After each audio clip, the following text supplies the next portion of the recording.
ਵਾਹਿਗੁਰੂ ਜੀ ਕਾ ਖਾਲਸਾ ਵਾਹਿਗੁਰੂ ਜੀ ਕੀ ਫਤਿਹ। ਆਪ ਸਭ ਦਾ ਅੱਜ ਦੇ ਇਸ ਗੁਰਮਤ ਕੈਂਪ ਦੇ ਵਿੱਚ ਜੁੜਨ ਵਾਸਤੇ ਬਹੁਤ-ਬਹੁਤ ਧੰਨਵਾਦ ਜੀ। ਅੱਜ ਦੀ ਜਾਪ ਸੇਵਾ ਕਰਨਗੇ ਜੀ ਜੀਵਨ ਜੋਤ ਕੌਰ, ਜਿਨ੍ਹਾਂ ਦਾ EPP ਨੰਬਰ 11481 ਹੈ ਜੀ। ਸੋ ਆਪ ਜੀ ਆਪਣੇ ਆਪ ਨੂੰ ਅਨਮਿਊਟ ਕਰਕੇ ਸੇਵਾ ਸ਼ੁਰੂ ਕਰੋ ਜੀ। ਵਾਹਿਗੁਰੂ ਜੀ ਕਾ ਖਾਲਸਾ ਵਾਹਿਗੁਰੂ ਜੀ ਕੀ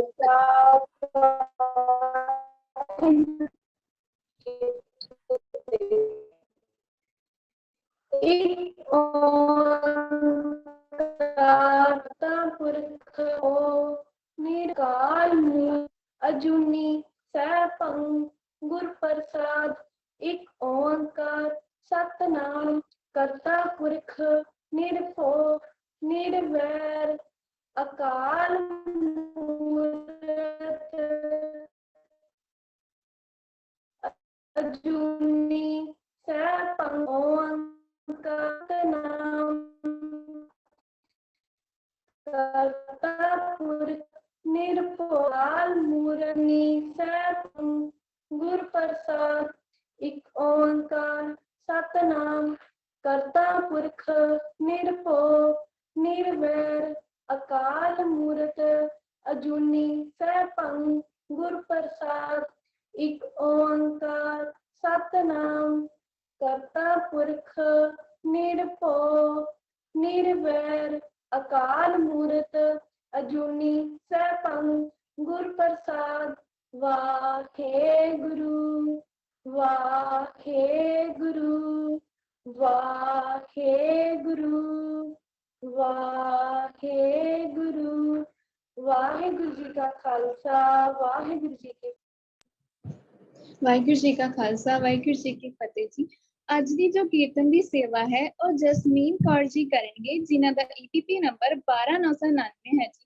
ਸੋ ਆਪ ਜੀ ਆਪਣੀ ਕੀਰਤਨ ਦੀ ਸੇਵਾ ਸ਼ੁਰੂ ਕਰੋ ਜੀ।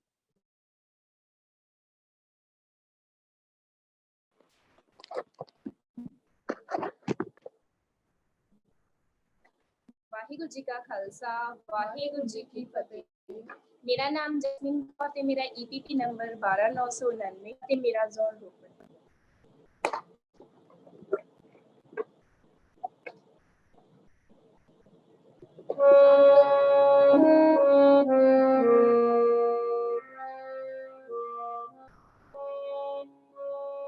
ਸਤਨਾਮ ਸ਼੍ਰੀ ਵਾਹਿਗੁਰੂ ਸਤਨਾਮ ਸ਼੍ਰੀ ਵਾਹਿਗੁਰੂ ਸਤਨਾਮ ਸ਼੍ਰੀ ਵਾਹਿਗੁਰੂ ਸਤਨਾਮ ਸ਼੍ਰੀ ਵਾਹਿਗੁਰੂ। ਜਗਤ ਜਲੰਦਾ ਰਖਲੇ ਆਪਣੀ ਕਿਰਪਾ ਕਰ। ਜਗਤ ਜਲੰਦਾ ਰਖਲੇ ਆਪਣੀ ਕਿਰਪਾ ਕਰ। ਸਤਨਾਮ ਸ਼੍ਰੀ ਵਾਹਿਗੁਰੂ ਸਤਨਾਮ ਸ਼੍ਰੀ ਵਾਹਿਗੁਰੂ ਸਤਨਾਮ ਸ਼੍ਰੀ ਵਾਹਿਗੁਰੂ ਸਤਨਾਮ ਸ਼੍ਰੀ ਵਾਹਿਗੁਰੂ। ਜਿਤ ਦੁਆਰੇ ਉਬਰੇ ਤਿਤੈ ਲਿਓ ਵਾਰ। ਜਿਤ ਦੁਆਰੇ ਉਬਰੇ ਤਿਤੈ ਲਿਓ ਵਾਰ। ਸਤਨਾਮ ਸ਼੍ਰੀ ਵਾਹਿਗੁਰੂ ਸਤਨਾਮ ਸ਼੍ਰੀ ਵਾਹਿਗੁਰੂ ਸਤਨਾਮ ਸ਼੍ਰੀ ਵਾਹਿਗੁਰੂ ਸਤਨਾਮ ਸ਼੍ਰੀ ਵਾਹਿਗੁਰੂ। ਸਤਿਗੁਰ ਸੁਖ ਵਿਖਾਲਿਆ ਸੱਚਾ ਸ਼ਬਦ ਵਿਚਾਰ। ਸਤਿਗੁਰ ਸੁਖ ਵਿਖਾਲਿਆ ਸੱਚਾ ਸ਼ਬਦ ਵਿਚਾਰ। ਸਤਨਾਮ ਸ਼੍ਰੀ ਵਾਹਿਗੁਰੂ ਸਤਨਾਮ ਸ਼੍ਰੀ ਵਾਹਿਗੁਰੂ ਸਤਨਾਮ ਸ਼੍ਰੀ ਵਾਹਿਗੁਰੂ ਸਤਨਾਮ ਸ਼੍ਰੀ ਵਾਹਿਗੁਰੂ। ਨਾਨਕ ਅਵਰਿ ਨ ਸੋਚੀ ਹਰਿ ਬਿਨ ਬਖਸ਼ਣ ਹਾਰ। ਨਾਨਕ ਅਵਰਿ ਨ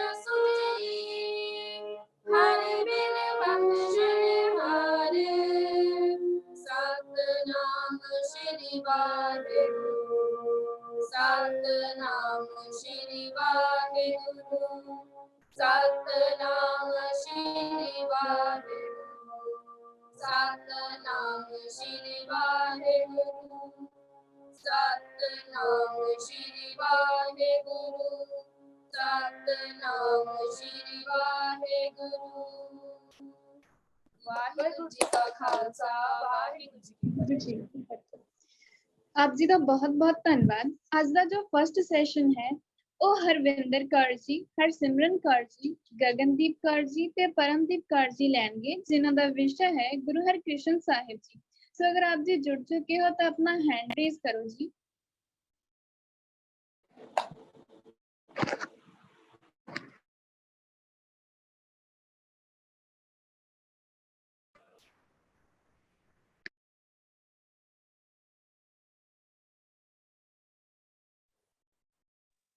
आप जी ਨੂੰ ਬੇਨਤੀ ਹੈ ਕਿ ਆਪ ਜੀ ਆਪਣਾ ਸੈਸ਼ਨ ਸ਼ੁਰੂ ਕਰ ਸਕਦੇ ਹੋ। हैंड रेज करते हैं।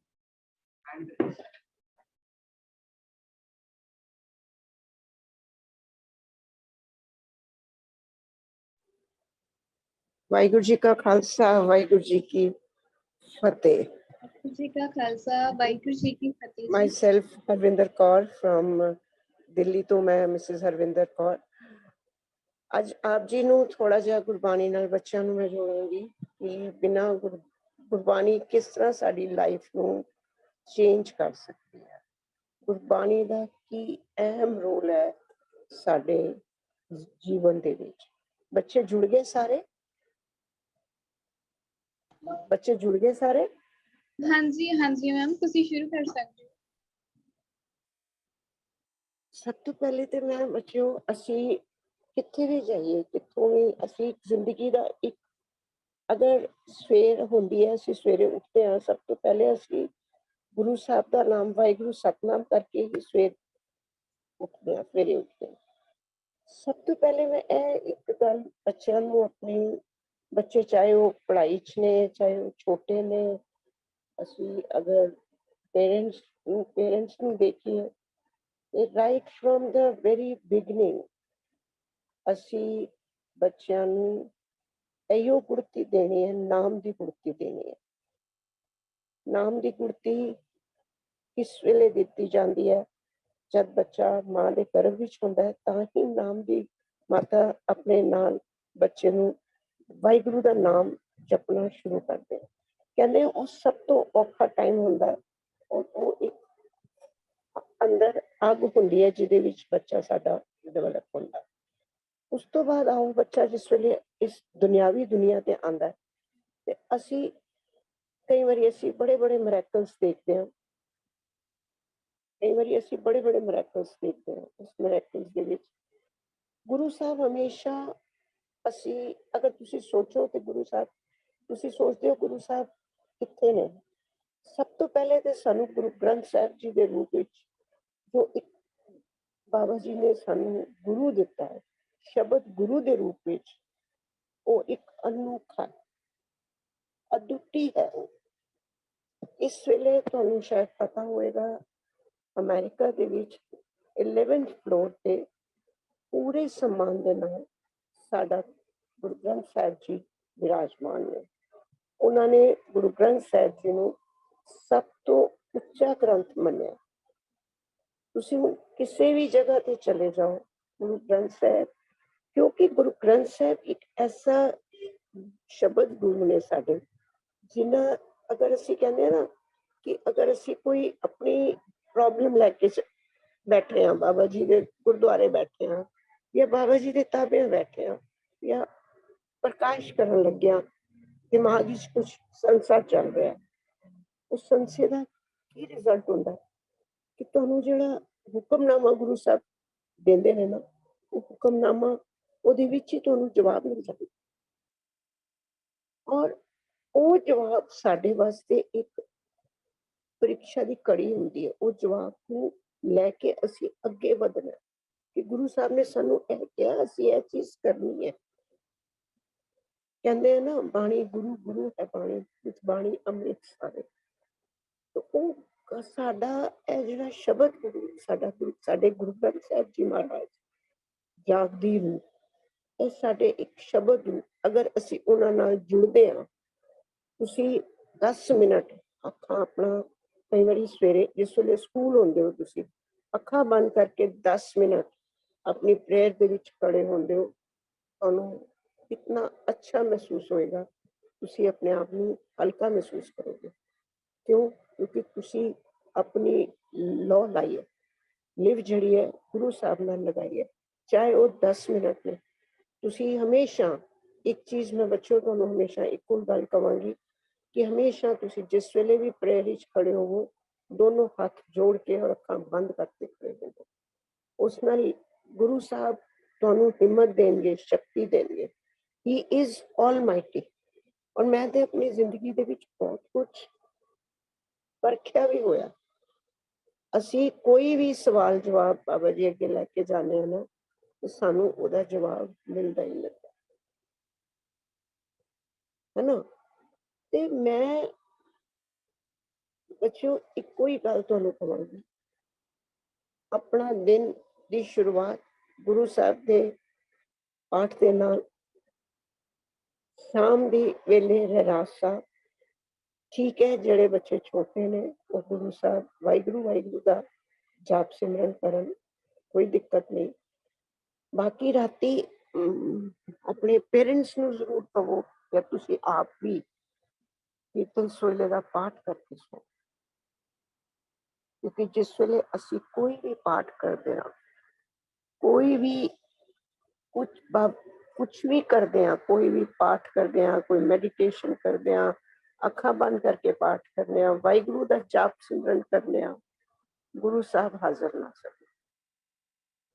ਤੁਸੀਂ ਚਾਹੇ, ਮੈਂ ਇੱਕੋ ਹੀ ਗੱਲ ਕਹਾਂਗੀ ਕਿ ਉਹਦੀ ਹਜ਼ੂਰੀ ਤੋਂ ਬਿਨਾਂ ਪਤਾ ਵੀ ਨਹੀਂ ਚੱਲਦਾ। ਤੁਸੀਂ ਗੁਰੂ ਹਰਕ੍ਰਿਸ਼ਨ ਸਾਹਿਬ ਜੀ ਨੂੰ ਹੀ ਲੈ ਲਓ, ਸਾਡੇ ਸਭ ਤੋਂ ਛੋਟੇ ਗੁਰੂ ਸੀ। ਉਹਨਾਂ ਨੇ ਇਸ ਤਰ੍ਹਾਂ ਚਿਕਨ ਪੌਕਸ ਨੂੰ ਖਤਮ ਕੀਤਾ। ਉਹ ਬੰਗਲਾ ਸਾਹਿਬ ਦਾ ਜਲ, ਹਾਲਾਂਕਿ ਸਾਡੇ ਧਰਮ ਦੇ ਵਿੱਚ ਕਰਾਮਾਤ ਨਹੀਂ ਦਿਖਾਣੀ ਹੁੰਦੀ, ਬੰਗਲਾ ਸਾਹਿਬ ਦਾ ਜਲ ਅਜੇ ਵੀ ਉਦਾਂ ਹੀ ਹੈ, ਨਾ ਉਹ ਕੱਟਦਾ ਨਾ ਉਹ ਬੱਚਦਾ। ਹੁਣ ਤੁਸੀਂ ਐਗਜ਼ਾਮਪਲ ਲਓ, ਤੁਸੀਂ ਥੋੜਾ ਉੱਚੀ ਬੋਲੋ। ਹਾਂ, ਐਗਜ਼ਾਮਪਲ ਲਓ ਥੋੜਾ ਜਿਹਾ ਤੁਸੀਂ। ਇਹ ਕੋਵਿਡ ਹੋਇਆ ਸੀ, ਤੁਹਾਨੂੰ ਯਾਦ ਹੋਣਾ, ਕੋਵਿਡ ਦੇ ਵਿੱਚ ਬੰਗਲਾ ਸਾਹਿਬ ਤੋਂ ਜਲ ਦੀਆਂ ਬੋਤਲਾਂ ਭਰ ਕੇ ਸਭ ਦੇ ਘਰਾਂ ਵਿੱਚ ਗਈਆਂ ਸੀ। ਇਸ ਜਲ ਨੇ ਹੀ ਸਭ ਨੂੰ ਸਭ ਦੀ ਜਾਨ ਬਚਾਈ ਹੈ, ਕਿਉਂਕਿ ਕੋਵਿਡ ਐਸੀ ਇੱਕ ਬਿਮਾਰੀ ਸੀ ਜਦੋਂ ਇਸ ਦਾ ਬਹੁਤ ਜ਼ਿਆਦਾ ਜ਼ੋਰ ਸੀ।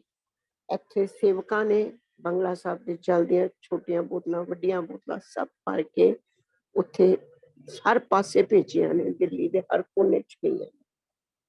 ਕਿਉਂ ਗਈਆਂ ਨੇ? ਕੁਛ ਤੇ ਬਾਬਾ ਜੀ ਦੇ, ਔਰ ਹਕੀਕਤ ਹੈ, ਅਗਰ ਤੁਸੀਂ ਸੱਚੇ ਮਨ ਨਾਲ ਗੁਰੂ ਸਾਹਿਬ ਨੂੰ ਯਾਦ ਕਰੋਗੇ ਜਾਂ ਗੁਰੂ ਸਾਹਿਬ ਦੀ ਉਸਤਤ ਕਰੋਗੇ, he will be always there with you। ਹੁਣ ਕੀ ਹੁੰਦਾ, ਅਸੀਂ ਸਾਰਾ ਸਾਲ ਤੇ ਪੜ੍ਹਦੇ ਨਹੀਂ, ਅਸੀਂ ਕੀ ਕਰਦੇ ਹਾਂ, ਜਿਸ ਵੇਲੇ ਸਾਡੇ ਐਗਜ਼ਾਮ ਨੇੜੇ ਆਉਂਦੇ ਨੇ, ਉਸ ਤੋਂ ਬਾਅਦ ਰਿਜ਼ਲਟ ਵੇਲੇ ਅਸੀਂ ਗੁਰਦੁਆਰੇ ਚਲੇ ਜਾਂਦੇ, ਬਾਬਾ ਜੀ ਮੈਨੂੰ ਸਾਨੂੰ ਪਾਸ ਕਰੋ। ਪਰ ਉੱਥੇ ਅਸੀਂ ਥੋੜੇ ਜਿਹੇ ਹਿਲ ਜਾਂਦੇ ਹਾਂ। ਕਿਸ ਤਰ੍ਹਾਂ? ਜਦ ਅਸੀਂ ਮਿਹਨਤ ਨਹੀਂ ਕੀਤੀ ਤੇ ਅਸੀਂ ਬਾਬਾ ਜੀ ਤੋਂ ਕਿਸ ਤਰ੍ਹਾਂ ਐਕਸਪੈਕਟ ਕਰਾਂਗੇ ਕਿ ਬਾਬਾ ਜੀ ਸਾਨੂੰ ਬਿਨਾਂ ਮਿਹਨਤ ਦੇ ਸਾਨੂੰ ਪਾਸ ਕਰ ਦੇਣਗੇ? ਕਿਉਂਕਿ ਗੁਰੂ ਸਾਹਿਬ ਵੀ ਸਾਡੀ ਪ੍ਰੀਖਿਆ ਲੈਂਦੇ ਨੇ। ਅਗਰ ਅਸੀਂ ਹੁਣ ਇੱਕ ਛੋਟੀ ਜਿਹੀ ਮੈਂ ਮਿਸਾਲ ਦਿਆਂ, ਅਸੀਂ ਇੱਕ ਰੋਟੀ ਖਾਣੀ ਹੈ ਨਾ, ਸਭ ਪ੍ਰਸ਼ਾਦਾ ਖਾਂਦੇ ਆ, ਉਹ ਪ੍ਰਸ਼ਾਦੇ ਵਾਸਤੇ ਵੀ ਮਿਹਨਤ ਕਰਨੀ ਪੈਂਦੀ ਹੈ। ਤੇ ਇਸ ਕਰਕੇ ਜਦ ਤੁਸੀਂ ਪੜ੍ਹਾਈ ਕਰਦੇ ਹੋ, ਗੁਰੂ ਸਾਹਿਬ ਤਾਂ ਤੁਹਾਡੀ ਮਦਦ ਕਰਨਗੇ ਜੇ ਤੁਸੀਂ ਆਪਣੀ ਮਦਦ ਆਪ ਕਰੋਗੇ।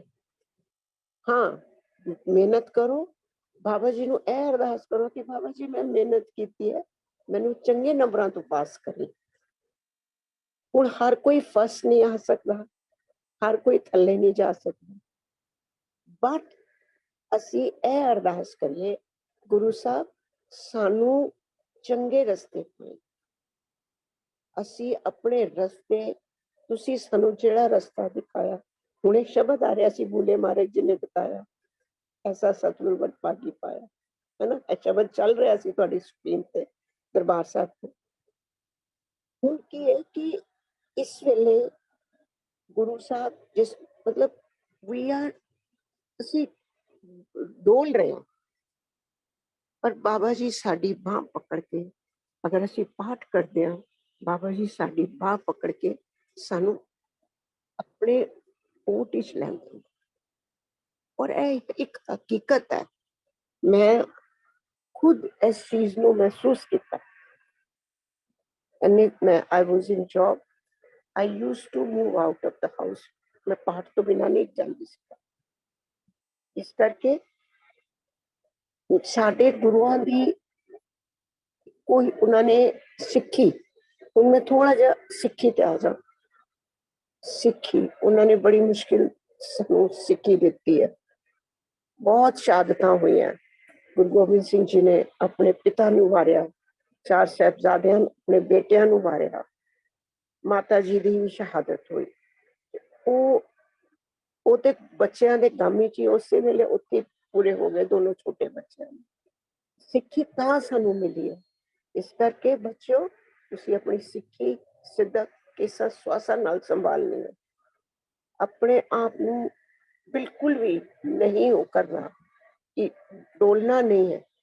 ਪਾਠ, ਰਹਿਤ ਮਰਿਆਦਾ ਸਭ ਕੁਛ ਨਾਲ ਨਾਲ ਚੱਲਦਾ। ਇਸ ਰਹਿਤ ਮਰਿਆਦਾ ਦੇ ਨਾਲ, ਪਾਠ ਦੇ ਨਾਲ ਤੁਸੀਂ ਅੱਗੇ ਵਧਣਾ। ਪਾਠ ਜਿਸ ਤਰ੍ਹਾਂ ਅਸੀਂ ਪਾਠ ਕਰਾਂਗੇ, ਸਾਨੂੰ ਬਾਬਾ ਜੀ ਆਪਣੇ ਆਪ ਰਸਤੇ ਖੁੱਲਦੇ ਨੇ। ਡੋਲਣਾ ਨਹੀਂ। ਅਗਰ ਅਸੀਂ ਪਾਠ ਨਹੀਂ ਕਰਾਂਗੇ ਨਾ, ਸਾਨੂੰ ਕੁਝ ਸਮਝ ਨਹੀਂ ਆਏਗਾ। ਸਾਡੇ ਅੱਗੇ ਕੋਈ ਵੀ ਹੋਵੇ ਇਨਸਾਨ, ਪੂਜਾ ਪਾਠ ਤੋਂ ਬਿਨਾ ਸਵੇਰੇ ਉੱਠ ਕੇ ਸਭ ਤੋਂ ਪਹਿਲਾਂ ਕੰਮ ਨਾ ਧੋ ਕੇ, ਚਾਹੇ ਤੁਸੀਂ 10 ਮਿੰਟ, ਤੁਹਾਡੇ ਕੋਲ ਟਾਈਮ ਹੈ ਨਹੀਂ ਹੈ, ਬ੍ਰੇਕਫਾਸਟ ਅਗਰ ਮੰਮਾ ਨੇ ਰੱਖਿਆ, ਉਹ ਖਾਣਾ 10 ਮਿੰਟ ਖਾਣ ਤੋਂ ਪਹਿਲੇ ਸਿਰਫ 10 ਮਿੰਟ ਤੁਸੀਂ ਸਿਰਫ, ਹੋਰ ਕੁਛ ਨਹੀਂ, ਵਾਹਿਗੁਰੂ ਦਾ ਸਿਮਰਨ ਕਰੋਗੇ। ਵਾਹਿਗੁਰੂ ਵਾਹਿਗੁਰੂ ਸਿਮਰਨ ਜਿਸ ਵੇਲੇ ਕਰੋਗੇ, ਉਸ ਵੇਲੇ ਵੀ ਗੁਰੂ ਸਾਹਿਬ ਅੰਗ ਸੰਗ।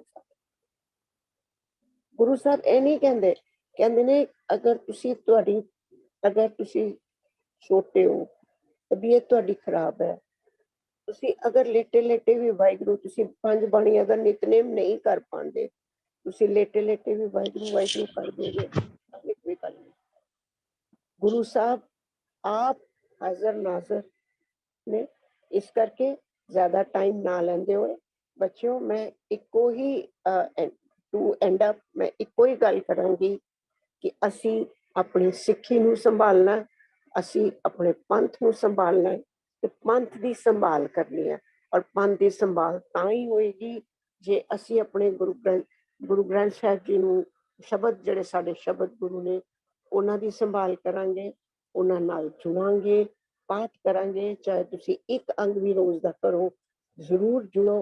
ਕਿਉਂਕਿ ਮੈਂ ਅਖੀਰ ਤੇ ਇੱਕੋ ਹੀ ਗੱਲ ਬੋਲਾਂਗੀ, ਬਾਣੀ ਗੁਰੂ, ਗੁਰੂ ਹੈ ਬਾਣੀ, ਵਿੱਚ ਬਾਣੀ ਅੰਮ੍ਰਿਤ ਸਾਰੇ।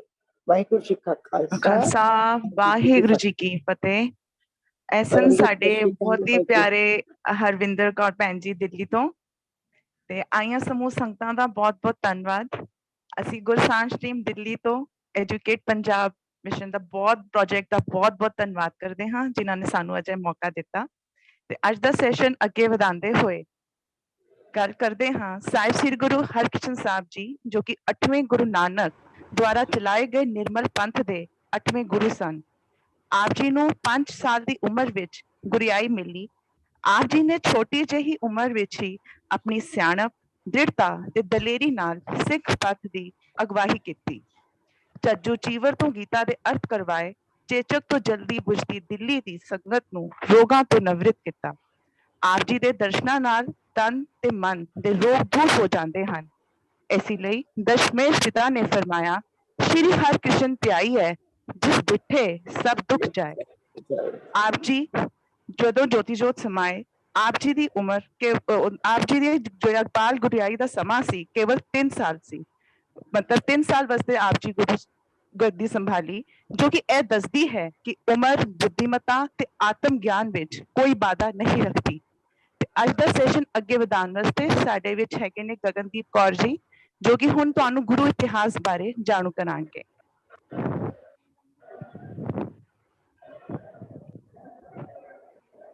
ਵਾਹਿਗੁਰੂ ਜੀ का खालसा, वाहिगुरु जी की फतेह। Hope I am audible. Paramdeep ma'am, कि मेरी आवाज सुनाई दे रही है ਤੁਹਾਨੂੰ? ਹਾਂਜੀ, ਤੁਹਾਡੀ ਆਵਾਜ਼ ਬਿਲਕੁਲ ਸੁਣਾਈ ਦੇ ਰਹੀ ਹੈ। ਤੇ ਸੈਸ਼ਨ ਚ ਅਸੀਂ ਗੱਲ ਦੱਸ ਰਹੇ ਹਾਂ ਗੁਰੂ ਸਾਹਿਬਾਨ ਗੁਰੂ ਹਰਕ੍ਰਿਸ਼ਨ ਸਾਹਿਬ ਜੀ ਬਾਰੇ, ਜੋ ਸਾਡੇ 8ਵੇਂ ਗੁਰੂ ਸੀਗੇ। ਤੇ ਪਹਿਲਾਂ ਮੈਂ ਉਹਨਾਂ ਦੀ ਹਿਸਟਰੀ ਤੋਂ ਸਟਾਰਟ ਕਰਾਂਗੀ।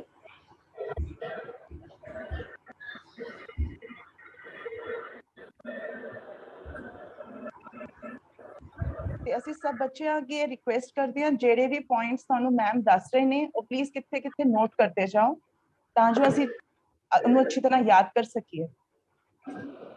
ਪਲੀਜ਼ ਗਗਨ ਭੈਣ ਜੀ ਸਟਾਰਟ। ਗੁਰੂ ਹਰਕ੍ਰਿਸ਼ਨ ਸਾਹਿਬ ਜੀ ਦੇ ਪਿਤਾ ਜੀ ਗੁਰੂ ਹਰ ਰਾਏ ਜੀ, ਜੋ ਸਾਡੇ 7ਵੇਂ ਗੁਰੂ ਹੋਏ ਹਨ, ਤੇ ਉਹਨਾਂ ਦੀ ਮਾਤਾ ਜੀ ਦਾ ਨਾਮ ਸੀ ਕ੍ਰਿਸ਼ਨ ਕੌਰ, ਸੁਲੱਖਣੀ ਜੀ ਵੀ ਕਿਹਾ ਜਾਂਦਾ ਹੈ ਜਿਨ੍ਹਾਂ ਨੂੰ।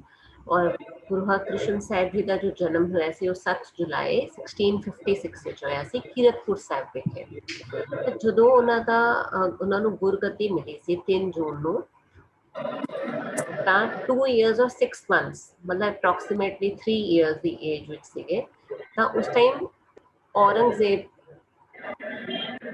ਮਤਲਬ 2 years 6 months ਉਹਨਾਂ ਨੇ ਗੁਰਗੱਦੀ ਸੰਭਾਲੀ ਸੀ। 2 years or 6 months ਵਿੱਚ ਤਾਂ 8 ਸਾਲ ਦੀ ਉਮਰ 'ਚ ਉਹਨਾਂ ਦਾ ਦੇਹਾਂਤ ਹੋ ਗਿਆ ਸੀ, ਜੋਤੀ ਜੋਤ ਸਮਾ ਗਏ ਸੀ। ਉਸ ਟਾਈਮ ਤੇ ਜੋ ਰਾਜਾ ਸੀ ਉਹ ਔਰੰਗਜ਼ੇਬ ਸੀਗਾ। ਤੇ ਗੁਰੂ ਹਰਕ੍ਰਿਸ਼ਨ ਸਾਹਿਬ ਜੀ 8ਵੇਂ ਗੁਰੂ ਹੋਏ ਹਨ ਤੇ ਉਹਨਾਂ ਨੂੰ ਬਾਲ ਗੁਰੂ ਵੀ ਕਿਹਾ ਜਾਂਦਾ ਹੈ। 5 ਸਾਲ ਦੀ ਉਮਰ ਦੇ ਵਿੱਚ ਉਹਨਾਂ ਨੇ ਗੁਰਗੱਦੀ ਸੰਭਾਲੀ ਤੇ ਉਹ ਗੁਰੂ ਹਰ ਰਾਏ ਸਾਹਿਬ ਜੀ ਤੇ ਮਾਤਾ ਕ੍ਰਿਸ਼ਨ ਕੌਰ ਜੀ ਦੇ ਉਹ ਦੂਸਰੇ ਬੇਟੇ ਸਨ।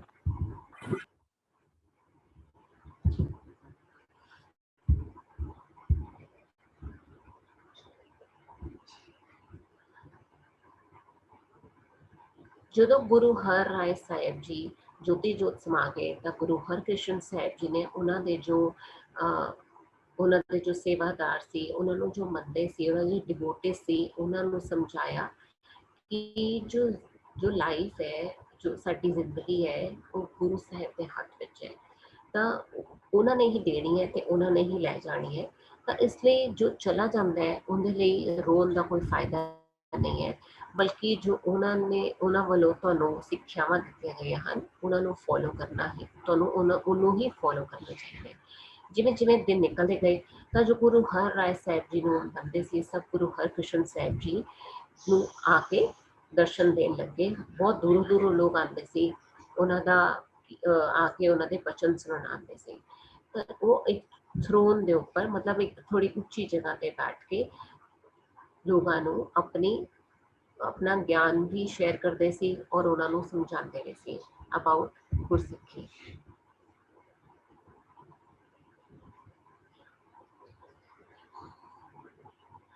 ਗੁਰੂ ਹਰਕ੍ਰਿਸ਼ਨ ਸਾਹਿਬ ਜੀ ਦੇ ਜੋ ਗੁਰਦੁਆਰਾ ਸਾਹਿਬ ਨੇ ਜਾਂ ਜੋ ਹਿਸਟਰੀ ਹੈ ਉਹ ਅੱਗੋਂ ਹਰਸਿਮਰਤ ਭੈਣ ਜੀ ਤੁਹਾਡੇ ਨਾਲ ਡਿਸਕਸ ਕਰਨਗੇ।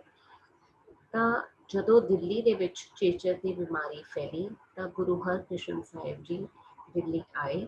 ਉਹਨਾਂ ਨੇ ਕਿਸੇ ਵੀ ਇਹ ਨਹੀਂ ਦੇਖਿਆ ਕਿ ਕੋਈ ਮੁਸਲਮਾਨ ਹੈ ਜਾਂ ਕੋਈ ਹਿੰਦੂ ਹੈ ਜਾਂ ਕਿਸੇ ਦੀ ਕੀ ਕਾਸਟ ਹੈ, ਕੋਈ ਕਿਹੜੀ ਪਿੱਛੋਂ ਬੈਕਗਰਾਊਂਡ ਤੋਂ ਬਿਲੋਂਗ ਕਰਦਾ ਹੈ। ਉਹਨਾਂ ਨੇ ਬਸ ਸਭ ਦੀ ਬਹੁਤ ਜ਼ਿਆਦਾ ਸੇਵਾ ਕੀਤੀ। ਜੋ ਮੁਸਲਿਮ ਲੋਕ ਸੀਗੇ ਉਹਨਾਂ ਨੂੰ ਦੇਖ ਕੇ ਕਿ ਕਿੰਨੇ ਜ਼ਿਆਦਾ ਇਹਨਾਂ ਦਾ ਸਾਫ਼ ਚਰਿੱਤਰ ਹੈ, ਸਾਫ਼ ਇਹਨਾਂ ਦੀ ਸੋਲ ਹੈ, ਆਤਮਾ ਹੈ, ਤਾਂ ਉਹਨਾਂ ਨੂੰ ਉਹ ਬਹੁਤ ਜ਼ਿਆਦਾ ਰਿਸਪੈਕਟ ਦੇਣ ਲੱਗੇ ਤੇ ਉਹਨਾਂ ਨੇ ਉਹਨਾਂ ਦਾ ਨਾਮ ਰੱਖਿਆ ਬਾਲਾ ਪੀਰ। ਬਾਲਾ ਪੀਰ ਮਤਲਬ ਚਾਈਲਡ ਪ੍ਰੋਫਿਟ। ਤਾਂ ਔਰੰਗਜ਼ੇਬ ਨੇ ਵੀ ਉਸ ਟਾਈਮ ਤੇ ਗੁਰੂ ਹਰਕ੍ਰਿਸ਼ਨ ਸਾਹਿਬ ਜੀ ਨੂੰ ਕੁਛ ਡਿਸਟਰਬ ਨਹੀਂ ਕੀਤਾ, ਤੰਗ ਨਹੀਂ ਕੀਤਾ, ਕਿਉਂਕਿ ਉਸ ਟਾਈਮ ਸਿਚੁਏਸ਼ਨ ਨੂੰ, ਜੋ ਉਸ ਟਾਈਮ ਦਿੱਲੀ ਦੇ ਹਾਲਾਤ ਸੀ, ਉਹਨਾਂ ਨੂੰ ਜ਼ਰੂਰਤ ਸੀ ਉਹਨਾਂ ਦੀ। ਬਟ ਇੱਕ ਦਿਨ ਅਚਾਨਕ ਹੀ ਗੁਰੂ ਹਰਕ੍ਰਿਸ਼ਨ ਸਾਹਿਬ ਜੀ ਖੁਦ ਬਿਮਾਰ ਹੋ ਗਏ ਔਰ ਉਹਨਾਂ ਦਾ ਜੋ ਫੀਵਰ ਸੀ, ਜੋ ਬੁਖਾਰ ਸੀ, ਉਹ ਚੇਚਕ ਦੀ ਬਿਮਾਰੀ ਕਰਕੇ ਹੀ ਸੀ। ਉਹਨਾਂ ਨੂੰ ਵੀ ਚੇਚਕ ਹੋ ਗਿਆ ਕਿਉਂਕਿ ਉਹਨਾਂ ਨੇ ਬਿਲਕੁਲ ਨਾ ਆਪਣੇ ਬਾਰੇ ਸੋਚਦੇ ਹੋਏ ਸਾਰਿਆਂ ਦੀ ਬਹੁਤ ਸੇਵਾ ਕੀਤੀ ਸੀ। तब गुरु साहिब की जो मदर माता सुलखनी जी हैं वो बहुत ज़्यादा दुखी हुए। तो उन्होंने अपने बच्चे ਨੂੰ किया, गुरु हरकृष्ण साहिब जी ਨੂੰ किया कि तू तो गुरु नानक साहिबान की गद्दी ते सी, तो लोगों के दुख कटने सी, उन्हां दियां होर बाधावां नूं सही करना सी, बट हुण जदों तैनूं कुछ हो गया तो फिर अगों किवें होएगा, तो हुण तू बीमार नहीं हो सकते तुसीं। तो गुरु हरकृष्ण साहिब जी कहते हैं कि जो बीमारी है, जो भी कुछ मरना है जीना है, वो तो सब गुरु परमात्मा के हाथ में है। ठीक है, जो खुशी है और जो गम है वो साडी जिंदगी का एक हिस्सा है। जो होना है वो तो होके ही रहना है। ये तो गुरु नानक साहिबान भी कहते हैं सब कुछ वाहिगुरू के ऑर्डर नाल होना है, उन्होंने जो करना है उन्होंने करना है। तो इसलिए जिवें सानू गुरु साहिबान तो जिवें सानू अपने वाहिगुरू तो ऑर्डर मिलेगा ऑर्डर, या जो वो सानू कहेंगे जिंदगी का उस हिसाब नाल जीएंगे। तो गुरु हरकृष्ण साहिब जी सी वो राजा जय सिंह दे महल दे विच रुके हुए थे जो वो दिल्ली सब की सेवा कर रहे थे। लेकिन उन्होंने फिर घर छोड़ के जो आप बीमार हुए तो उन्होंने घर छड़ के वो यमुना के किनारे चले गए। तो लोगों की अखां जो सिख सीगे उन्होंने डिवोटी सी या जो उन्होंने बहुत मनते सी वो रो गए। उन्होंने लग्या कि बस हुण गुरु साहिबान बहुत सीरियस उनदे च ने, कभी भी ज्योति जोत समा जाएंगे, तो वो बहुत दुखी से उन्होंने जाते हुए देख के। लेकिन उन्होंने अपनी सारी रिस्पॉन्सिबिलिटी जो उन्होंने जिम्मेवारियां सी वो अपने निभा के गए, और एंड विच अपने तो बाद गुरगद्दी किनू देनी है वो पूरा तो नहीं दसिया उन्होंने, लेकिन बाबा बकाले किया और उन्होंने फिर ज्योति जोत समा गए।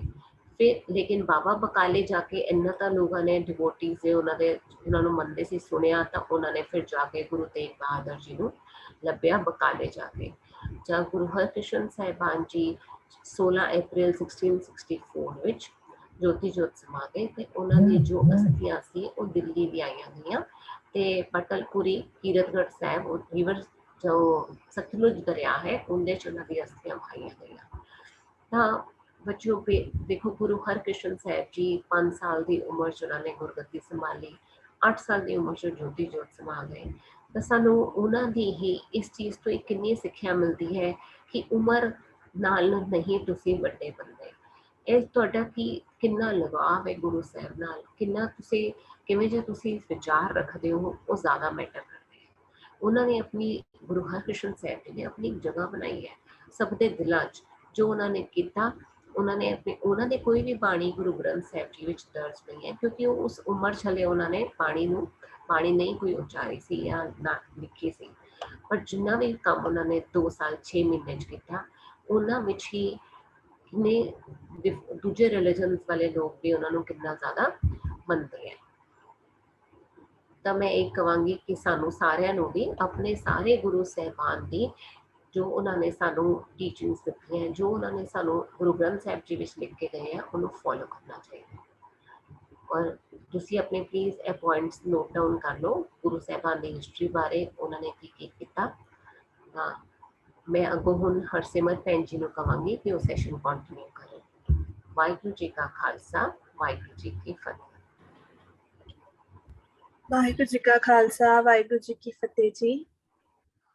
मैं पहला तो सबनों बेनती करनी चाहांगी कि जिवें सब दसिया गया है कि जो जो आप जी नूं दसिया जा रहा है गुरु साहिबान बारे, आप जी सारिਆਂ ने स्क्रीन तो देख के या जो भी तुहानू टीचर साहिबान दस रहे ने उन्हां नूं सुन के तुसी नोट्स बनाओ और नाल नाल अपनी नोटबुक विच लिखो, ताकि आप जी जदों परम मैम तुहानू एक्टिविटी कराण तां तुहानू कोई दिक्कत ना आए और तुसी आराम नाल एक्टिविटी कर सको, और तुसी एक्टिविटी ते ये सब मेंशन भी करोगे। मेरी स्क्रीन दिख रही है? हाँ जी गगन दीदी, परम दीदी, मेरी स्क्रीन दिख रही है? हाँ जी दिख रही है जी।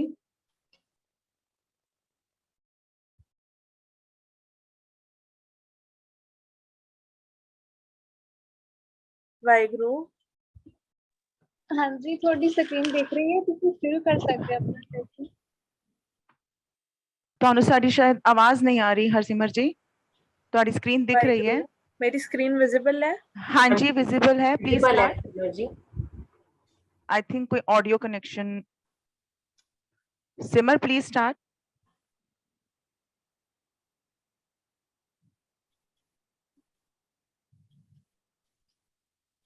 Share audio Simar.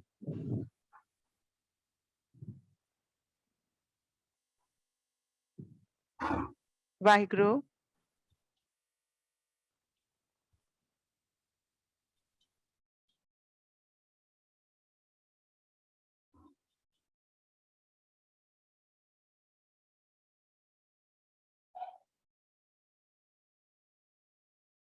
वाहिगुरु, मेरी आवाज आ रही है सबनू?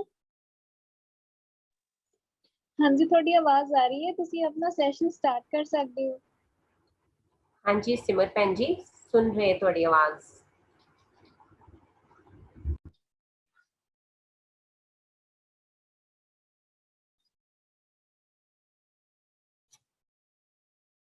ਮੈਨੂੰ ਚੈਟ ਬਾਕਸ ਵਿੱਚ ਦੱਸ ਦਿਓ ਸਾਧ ਸੰਗਤ ਜੀ, ਆਪ ਜੀ ਨੂੰ ਆਵਾਜ਼ ਆ ਰਹੀ ਹੈ ਔਰ ਮੇਰੀ ਸਕਰੀਨ ਵਿਜ਼ਿਬਲ ਹੈ।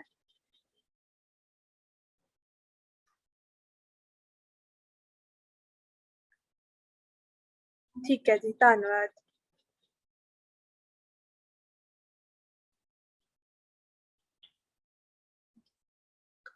ਅਸੀਂ ਅੱਜ ਗੱਲ ਕਰਾਂਗੇ ਕਿ ਕਿਹੜੇ-ਕਿਹੜੇ ਗੁਰਦੁਆਰੇ ਜਿਹੜੇ ਸਾਡੇ ਇੰਡੀਆ ਵਿੱਚ ਜਾਂ ਬਣਾਏ ਗਏ ਨੇ ਗੁਰੂ ਹਰਕ੍ਰਿਸ਼ਨ ਸਾਹਿਬ ਜੀ ਤੋਂ ਰਿਲੇਟਡ, ਜਿੱਥੇ-ਜਿੱਥੇ ਗੁਰੂ ਹਰਕ੍ਰਿਸ਼ਨ ਸਾਹਿਬ ਜੀ ਗਏ ਨੇ ਜਾਂ ਉਹਨਾਂ ਦਾ ਜਨਮ ਹੋਇਆ ਹੈ ਜਾਂ ਉਹਨਾਂ ਨੇ ਸਰੀਰ ਤਿਆਗਿਆ ਹੈ।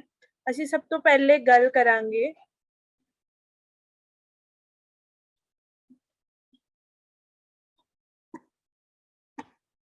ਗੁਰਦੁਆਰਾ ਸ਼ੀਸ਼ ਮਹਿਲ ਬਾਰੇ। ਗੁਰਦੁਆਰਾ ਸ਼ੀਸ਼ ਮਹਿਲ ਕੀਰਤਪੁਰ ਸਾਹਿਬ ਲਾਹੌਰ ਵਿਖੇ ਹੈਗਾ। ਲਾਹੌਰ ਹੁਣ ਜਿਵੇਂ ਪਾਕਿਸਤਾਨ ਵਿੱਚ ਹੈ, ਉੱਥੇ ਗੁਰੂ ਸਾਹਿਬਾਨ ਦਾ ਜਨਮ ਹੋਇਆ ਸੀ। ਇਹ ਗੁਰਦੁਆਰਾ ਸਤਲੁਜ ਨਦੀ ਦੇ ਕੰਢੇ ਤੇ ਹੈਗਾ ਔਰ ਇਹ ਗੁਰਦੁਆਰਾ ਸਾਹਿਬ 1627 ਈਸਵੀ ਵਿੱਚ ਬਣਾਇਆ ਗਿਆ ਸੀ। ਗੁਰੂ ਹਰਗੋਬਿੰਦ ਸਾਹਿਬ ਜੀ ਨੇ ਇਹਨੂੰ ਬਣਾਇਆ ਸੀ ਤੇ ਜੋ ਇਸ ਜਗ੍ਹਾ ਦੀ ਜ਼ਮੀਨ ਸੀ ਉਹ ਰਾਜਾ ਤਾਰਾ ਚੰਦ ਜੀ ਕੋਲੋਂ ਲਿੱਤੀ ਸੀ ਤੇ ਗੁਰੂ ਹਰਰਾਏ ਸਾਹਿਬ ਜੀ ਤੇ ਗੁਰੂ ਹਰਕ੍ਰਿਸ਼ਨ ਸਾਹਿਬ ਜੀ ਦੋਨਾਂ ਦਾ ਜਨਮ ਵੀ ਇੱਥੇ ਹੀ ਹੋਇਆ ਸੀ ਔਰ ਦੋਨਾਂ ਨੂੰ ਗੁਰਿਆਈ ਯਾਨੀ ਕਿ ਗੁਰਗੱਦੀ ਵੀ ਇੱਥੇ ਹੀ ਦਿੱਤੀ ਗਈ ਸੀ।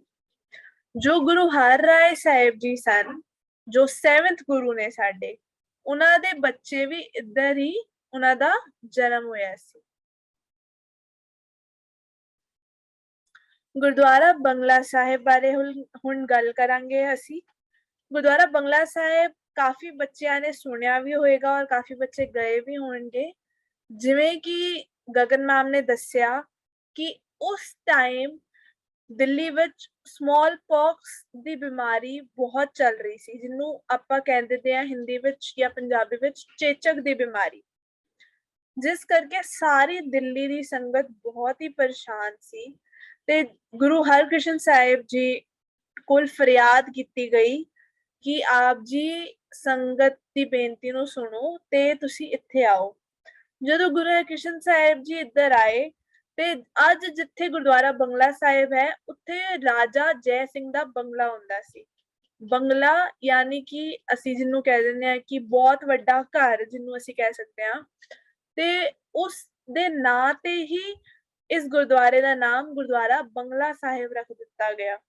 ਇੱਥੇ ਗੁਰੂ ਹਰਕ੍ਰਿਸ਼ਨ ਸਾਹਿਬ ਜੀ ਜਦੋਂ ਆ ਕੇ ਰੁਕੇ ਤੇ ਉਹਨਾਂ ਨੇ ਸਿੱਖ ਸੰਗਤ ਦੀ ਔਰ ਬਾਕੀ ਸਾਰੀ ਸੰਗਤ ਦੀ ਦੇਖਿਆ ਕਿ ਇੱਥੇ ਤੇ ਬਹੁਤ ਬੁਰਾ ਹਾਲ ਸੀ, ਸਮਾਲ ਬਾਕਸ ਕਰਕੇ ਸਾਰੀ ਸੰਗਤ ਬਹੁਤ ਪਰੇਸ਼ਾਨ ਹੋ ਰਹੀ ਸੀ ਤੇ ਉਹਨਾਂ ਨੇ ਸਾਰੀ ਸੰਗਤ ਨੂੰ ਦੀ ਸੇਵਾ ਕੀਤੀ, ਉਹਨਾਂ ਨੂੰ ਜਲ ਪਿਲਾਇਆ ਔਰ ਜਿਵੇਂ ਕਿ ਗਗਨ ਮੈਮ ਨੇ ਦੱਸਿਆ ਕਿ ਉਹ ਬਾਅਦ ਵਿੱਚ ਆਪ ਵੀ ਉਹਨਾਂ ਨੂੰ ਚੇਚਕ ਹੋ ਗਿਆ, ਜਿਸ ਕਰਕੇ ਉਹਨਾਂ ਨੇ ਸਰੀਰ ਤਿਆਗ ਦਿੱਤਾ ਸੀ। ਤੇ ਜਿਵੇਂ ਕਿ ਤੁਹਾਨੂੰ ਪਤਾ ਹੈ ਕਿ ਗੁਰਦੁਆਰਾ ਬੰਗਲਾ ਸਾਹਿਬ ਵਿੱਚ ਸਰੋਵਰ ਹੁਣ ਬਣਾਇਆ ਗਿਆ, ਉਹ ਪਹਿਲੇ ਉਹ ਇੱਕ ਵੈਲ ਹੁੰਦਾ ਸੀ, ਇੱਕ ਕੂਆ ਹੁੰਦਾ ਸੀ ਜਿਹਦੇ ਵਿੱਚੋਂ ਉਸ ਟਾਈਮ ਜਲ ਪਿਲਾਇਆ ਗਿਆ ਸੀ ਸੰਗਤ ਨੂੰ। ਤੇ ਅੱਜ ਵੀ ਜਿਵੇਂ ਹਰਵਿੰਦਰ ਮੈਮ ਨੇ ਤੁਹਾਨੂੰ ਦੱਸਿਆ ਕਿ ਜਦੋਂ ਕੋਵਿਡ ਆਇਆ ਤਾਂ ਜਿਹੜੇ ਪੇਸ਼ੈਂਟ ਸੀਗੇ ਉਹਨਾਂ ਨੂੰ ਬੰਗਲਾ ਸਾਹਿਬ ਦਾ ਜਲ ਦਿੱਤਾ ਗਿਆ ਤੇ ਇਹ ਸੱਚੀ ਵਿੱਚ ਦੇਖਿਆ ਗਿਆ ਕਿ ਉਹ ਪੇਸ਼ੈਂਟਸ ਇਹ ਜਲ ਪੀ ਕੇ ਠੀਕ ਹੋ ਗਏ। ਠੀਕ ਹੈ, ਤੇ ਅੱਜ ਵੀ ਇਸ ਜਲ ਵਿੱਚ ਉਨੀ ਤਾਕਤ ਹੈ ਕਿ ਕੋਈ ਵੀ ਕਿਸੇ ਦਾ ਰੋਗ ਹੋਵੇ ਤੇ ਉਹ ਇੱਥੇ ਜਾ ਕੇ ਇਸ਼ਨਾਨ ਕਰਨ ਤੇ ਉਹ ਇਹੀ ਮੰਨਿਆ ਜਾਂਦਾ ਹੈ ਔਰ ਸੰਗਤ ਵੱਲੋਂ ਆਪ ਹਟ ਬੀਤੀ ਹੈ ਕਿ ਉਹ ਰੋਗ ਦੂਰ ਹੁੰਦੇ ਨੇ। ਅਗਲੀ ਜੀ ਅਸੀਂ ਗੱਲ ਕਰਾਂਗੇ ਗੁਰਦੁਆਰਾ ਬਾਲਾ ਸਾਹਿਬ ਵਿਖੇ। ਗੁਰਦੁਆਰਾ ਬਾਲਾ ਸਾਹਿਬ ਵੀ ਦਿੱਲੀ ਵਿੱਚ ਹੀ ਹੈਗਾ, ਯਮੁਨਾ ਨਦੀ ਦੇ ਕੰਢੇ ਤੇ ਜਦੋਂ ਗੁਰੂ ਹਰਕ੍ਰਿਸ਼ਨ ਸਾਹਿਬ ਜੀ ਨੂੰ ਵੀ ਚੇਚਕ ਹੋ ਗਿਆ ਤੇ ਗੁਰੂ ਸਾਹਿਬ ਨੇ ਕਿਹਾ ਕਿ ਮੈਨੂੰ ਇਸ ਸਿਟੀ ਤੋਂ ਥੋੜਾ, ਇਸ ਸ਼ਹਿਰ ਤੋਂ ਥੋੜਾ ਜਿਹਾ ਦੂਰ ਲੈ ਕੇ ਜਾਓ। ਤੇ ਜਦੋਂ ਸਿੱਖ ਸੰਗਤਾਂ ਉਹਨਾਂ ਨੂੰ ਇਸ ਜਗ੍ਹਾ ਤੇ ਲਿਆਈਆਂ ਜਿੱਥੇ ਅੱਜ ਬਾਲਾ ਸਾਹਿਬ ਹੈਗਾ, ਉੱਥੇ ਗੁਰੂ ਸਾਹਿਬਾਨ ਨੇ ਸੰਗਤ ਨੂੰ ਕਿਹਾ ਕਿ ਹੁਣ ਮੇਰਾ ਅੰਤਲਾ ਸਮਾਂ ਆ ਚੁੱਕਾ ਹੈ। ਤੇ ਉਹਨਾਂ ਨੇ ਸਿੱਖ ਸੰਗਤ ਨੇ ਪੁੱਛਿਆ ਕਿ ਅਗਲੇ ਗੁਰੂ ਕੌਣ ਬਣਨਗੇ, ਤੇ ਉਹਨਾਂ ਨੇ ਬਸ ਇੰਨਾ ਕਹਿ ਕੇ ਕਿ ਅਗਲੇ ਗੁਰੂ ਬਾਬਾ ਬਕਾਲੇ ਬੋਲਿਆ ਤੇ ਬਸ ਉਹਨਾਂ ਨੇ ਉੱਥੇ ਹੀ ਸਰੀਰ ਤਿਆਗਤਾ। ਉੱਥੇ ਹੀ ਉਹਨਾਂ ਦਾ ਸੰਸਕਾਰ ਵੀ ਹੋਇਆ, ਪਰ ਉਹਨਾਂ ਦੀ ਜਿਹੜੀ ਅਸਥੀਆਂ ਸੀਗੀਆਂ, ਜਿਹੜੇ ਆਸ਼ਸ ਜਿਹਨੂੰ ਕਹਿੰਦੇ ਆ ਆਪਾਂ, ਉਹ ਵਾਪਸ ਕੀਰਤਪੁਰ ਸਾਹਿਬ ਵਿਖੇ ਲਿਜਾਏ ਗਏ। ਉਸ ਗੁਰਦੁਆਰੇ ਸਾਹਿਬ ਦੀ ਵੀ ਅਸੀਂ ਗੱਲ ਕਰਾਂਗੇ। ਪਰ ਇਸ ਗੁਰਦੁਆਰਾ ਸਾਹਿਬ ਵਿੱਚ ਇੱਕ ਹੋਰ ਵੀ ਗੱਲ ਹੈ ਕਿ ਇੱਥੇ ਗੁਰੂ ਹਰਕ੍ਰਿਸ਼ਨ ਸਾਹਿਬ ਜੀ ਦੇ ਨਾਲ, ਜਿੱਥੇ ਗੁਰੂ ਹਰਕ੍ਰਿਸ਼ਨ ਸਾਹਿਬ ਜੀ ਦਾ ਅੰਗੀਠਾ ਹੈ, ਉਹਦੇ ਨਾਲ ਹੀ ਮਾਤਾ ਸੁੰਦਰ ਕੌਰ ਜੀ ਔਰ ਮਾਤਾ ਸਾਹਿਬ ਕੌਰ ਜੀ ਦਾ ਵੀ ਅੰਗੀਠਾ ਹੈ, ਯਾਨੀ ਕਿ ਉੱਥੇ ਹੀ ਉਹਨਾਂ ਦਾ ਵੀ ਅੰਤਿਮ ਸੰਸਕਾਰ ਕੀਤਾ ਗਿਆ ਸੀ। ਅਸੀਂ ਹੁਣ ਗੱਲ ਕਰਾਂਗੇ ਗੁਰਦੁਆਰਾ ਪੰਜੋਖੜਾ ਸਾਹਿਬ, ਹਰਿਆਣਾ, ਜਿਹੜਾ ਅੰਬਾਲਾ ਦੇ ਨੇੜੇ ਹੈਗਾ, ਉਹਦੀ ਗੱਲ ਕਰਾਂਗੇ। ਇੱਥੇ ਬਹੁਤ ਹੀ ਕਾਫੀ ਬੱਚਿਆਂ ਨੂੰ ਪਤਾ ਹੈ ਕਿ ਇੱਥੇ ਮੰਨਿਆ ਜਾਂਦਾ ਹੈ ਕਿ ਜਦੋਂ ਗੁਰੂ ਹਰਕ੍ਰਿਸ਼ਨ ਸਾਹਿਬ ਜੀ ਦਿੱਲੀ ਵੱਲ ਜਾ ਰਹੇ ਸੀ ਤੇ ਉਹਨਾਂ ਨੇ ਇੱਥੇ ਥੋੜੇ ਟਾਈਮ ਰੁਕਣ ਦਾ ਥੋੜਾ ਟਾਈਮ ਰੁਕੇ ਤੇ ਉੱਥੇ ਇੱਕ ਪੰਡਿਤ ਸੀਗਾ, ਪੰਡਿਤ ਲਾਲ ਚੰਦ, ਜੋ ਆਪਣੇ ਆਪ ਨੂੰ ਸਮਝਦਾ ਸੀ ਕਿ ਉਹ ਇੱਕ ਉੱਚੀ ਜਾਤ ਦਾ ਬੰਦਾ ਹੈ ਔਰ ਉਹਨੂੰ ਕਾਫੀ ਕੁਝ ਆਂਦਾ ਹੈ ਗ੍ਰੰਥਾਂ ਬਾਰੇ। ਤੇ ਉਹਨੇ ਗੁਰੂ ਸਾਹਿਬ ਨੂੰ ਆ ਕੇ ਪੁੱਛਿਆ ਕਿ ਤੁਹਾਡਾ ਨਾਮ ਹਰਕ੍ਰਿਸ਼ਨ ਹੈ, ਸਾਡੇ ਹਿੰਦੂਆਂ ਦੇ ਗੁਰੂ ਦਾ ਨਾਮ ਕ੍ਰਿਸ਼ਨ ਹੈ, ਤੇ ਤੁਸੀਂ ਉਹਨਾਂ ਤੋਂ ਵੀ ਵੱਡਾ ਨਾਮ ਰੱਖ ਲਿਆ ਹਰਕ੍ਰਿਸ਼ਨ। ਤੁਸੀਂ ਨਾਮ ਤੇ ਸਾਡੇ ਗੁਰੂ ਤੋਂ ਵੀ ਵੱਡਾ ਰੱਖ ਲਿਆ, ਪਰ ਤੁਹਾਨੂੰ ਗੁਰੂ ਨਾਨਕ ਜੀ ਦੇਵ ਜੀ ਦੀ ਇਸ ਗੱਦੀ ਤੇ ਬੈਠ ਕੇ ਕੀ ਤੁਹਾਨੂੰ ਇਹਨਾਂ ਗ੍ਰੰਥਾਂ ਔਰ ਕਿਤਾਬਾਂ ਦਾ ਗਿਆਨ ਹੈ? ਤੇ ਉਹਨਾਂ ਨੇ ਕੀ ਕੀਤਾ, ਇੱਕ ਛੱਜੂ ਚੀਵਰ ਉਧਰੋਂ ਜਾ ਰਿਹਾ ਸੀ, ਛੱਜੂ ਰਾਮ ਚੀਵਰ ਉਧਰੋਂ ਜਾ ਰਿਹਾ ਸੀ, ਜੋ ਪਿਛਲੀ ਟਾਈਮ ਵਿੱਚ ਪਾਣੀ ਢੋਣ ਵਾਲੇ, ਉਹ ਸਭ ਜਿਨ੍ਹਾਂ ਨੂੰ ਉਹ ਗ੍ਰੰਥ ਪੜ੍ਹੇ ਹੀ ਕਦੀ ਵੀ ਪੜ੍ਹਨ ਦੀ ਇਜਾਜ਼ਤ ਹੀ ਨਹੀਂ ਸੀ। ਤੇ ਉਹ ਕਾਫੀ ਮਤਲਬ ਉਹਨੂੰ ਬੁਲਾਇਆ ਗਿਆ ਤੇ ਗੁਰੂ ਹਰਕ੍ਰਿਸ਼ਨ ਸਾਹਿਬ ਜੀ ਨੇ ਉਹਨੂੰ ਕਿਹਾ ਕਿ ਤੁਸੀਂ ਭਗਵਤ ਗੀਤਾ ਦੇ ਅਰਥ ਕਰਕੇ ਦੱਸੋ। ਹੁਣ ਉਹਨਾਂ ਨੂੰ ਤੇ ਅਰਥ ਆਂਦੇ ਹੀ ਨਹੀਂ ਸੀ ਤੇ ਪੰਡਿਤ ਜੀ ਕਹਿੰਦੇ ਕਿ ਹੁਣ ਤੇ ਮੈਂ ਜਿੱਤ ਜਾਵਾਂਗਾ। ਹੁਣ ਇਹ ਗੁਰੂ ਹਰਕ੍ਰਿਸ਼ਨ ਸਾਹਿਬ ਜੀ ਤੇ ਕੀ ਇਹ ਤੇ ਕਦੇ ਵੀ ਅਰਥ ਨਹੀਂ ਕਰ ਪਾਏਗਾ। ਤੇ ਜਦੋਂ ਗੁਰੂ ਸਾਹਿਬਾਨ ਨੇ ਉਸਦੇ ਸਿਰ ਤੇ ਆਪਣੀ ਛੜੀ ਰੱਖੀ ਤੇ ਉਹਨੇ ਇੰਨੇ ਵਧੀਆ ਅਰਥ ਕਰਕੇ ਦੱਸੇ ਭਗਵਤ ਗੀਤਾ ਦੇ ਕਿ ਸ਼ਾਇਦ ਹੀ ਕੋਈ ਹੋਰ, ਔਰ ਉਹ ਆਪ ਖੁਦ ਪੰਡਿਤ ਲਾਲ ਚੰਦ ਵੀ ਸ਼ਾਇਦ ਇਦਾਂ ਦੇ ਵਧੀਆ ਅਰਥ ਨਹੀਂ ਕਰ ਸਕਦਾ ਹੋਏਗਾ ਭਗਵਤ ਗੀਤਾ ਦੇ ਜਿੰਨੇ ਛੱਜੂ ਚੀਵਰ ਨੇ ਕਰਕੇ ਦਿਖਾਏ। ਤੇ ਉਹ ਜਦੋਂ ਉਹਨੇ ਦੇਖਿਆ ਇਹ ਸਭ ਤੇ ਉਹ ਖੁਦ ਗੁਰੂ ਸਾਹਿਬਾਨ ਦੀ ਸ਼ਰਨ ਵਿੱਚ ਆ ਗਿਆ ਤੇ ਉਹਨੇ ਕਿਹਾ ਕਿ ਮੈਂ ਤੁਹਾਡੇ ਅੱਗੇ ਸਿਰ ਝੁਕਾਉਂਦਾ ਵਾਂ ਔਰ ਉਹਨਾਂ ਦੀ ਸ਼ਰਨ ਵਿੱਚ ਆ ਗਏ। ਔਰ ਆਖਿਰ ਵਿੱਚ ਇਹ ਵੀ ਮੰਨਿਆ ਜਾਂਦਾ ਹੈ ਕਿ ਉਹਨਾਂ ਨੇ ਸਿੱਖ ਪੰਥ ਨੂੰ ਜੁਆਇਨ ਕਰ ਲਿੱਤਾ ਔਰ ਜਦੋਂ ਚਮਕੌਰ ਦੀ ਜੰਗ ਹੋਈ ਤੇ ਉਹਦੇ ਵਿੱਚ ਉਹਨੇ ਸ਼ਹੀਦੀ ਵੀ ਪ੍ਰਾਪਤ ਕੀਤੀ ਔਰ ਅੰਮ੍ਰਿਤ ਛਕ ਉਹਨਾਂ ਨੇ ਸਿੱਖ ਪੰਥ ਨੂੰ ਜੁਆਇਨ ਕਰਕੇ ਆਪਣਾ ਨਾਮ ਰੱਖ ਲਿਆ ਲਾਲ ਸਿੰਘ।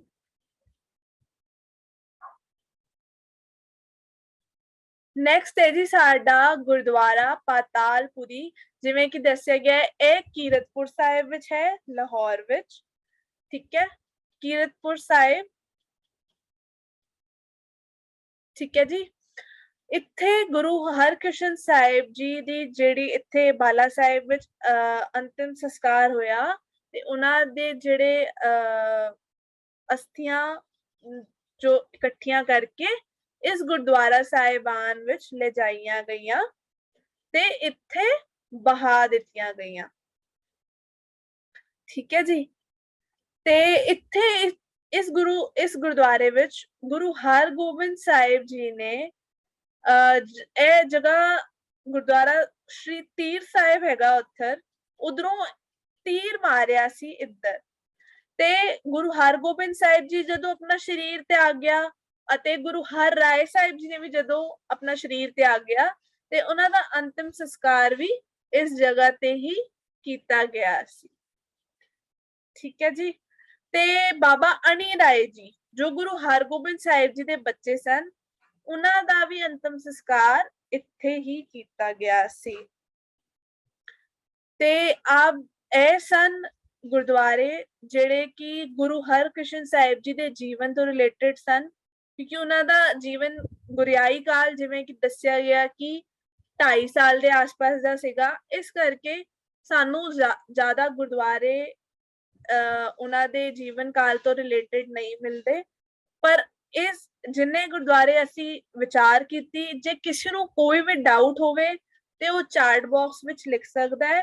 ਤਾਂ ਤੱਕ ਮੈਂ ਪਰਮ ਦੀਦੀ ਨੂੰ ਰਿਕੁਐਸਟ ਕਰਾਂਗੀ ਕਿ ਉਹ ਬੱਚਿਆਂ ਨੂੰ ਕ੍ਰਾਫਟ ਐਕਟੀਵਿਟੀ ਕਰਾਉਣ, ਤਾਂ ਕਿ ਬੱਚਿਆਂ ਨੇ ਜਿਹੜੇ ਪੁਆਇੰਟਸ ਨੋਟ ਕੀਤੇ ਨੇ ਉਹ ਵੀ ਬੱਚੇ ਆਪਣੀ ਨੌਲੇਜ ਦੱਸ ਸਕਣ। ਵਾਹਿਗੁਰੂ ਜੀ ਕਾ ਖਾਲਸਾ, ਵਾਹਿਗੁਰੂ ਜੀ ਕੀ ਫਤਿਹ। ਵਾਹਿਗੁਰੂ ਜੀ ਕਾ ਖਾਲਸਾ, ਵਾਹਿਗੁਰੂ ਜੀ ਕੀ ਫਤਿਹ। ਬਹੁਤ ਬਹੁਤ ਧੰਨਵਾਦ ਹਰਸਿਮਰਤ ਭੈਣ ਜੀ, ਗਗਨ ਭੈਣ ਜੀ ਤੇ ਹਰਵਿੰਦਰ ਮੈਮ ਆਪ ਜੀ ਦਾ।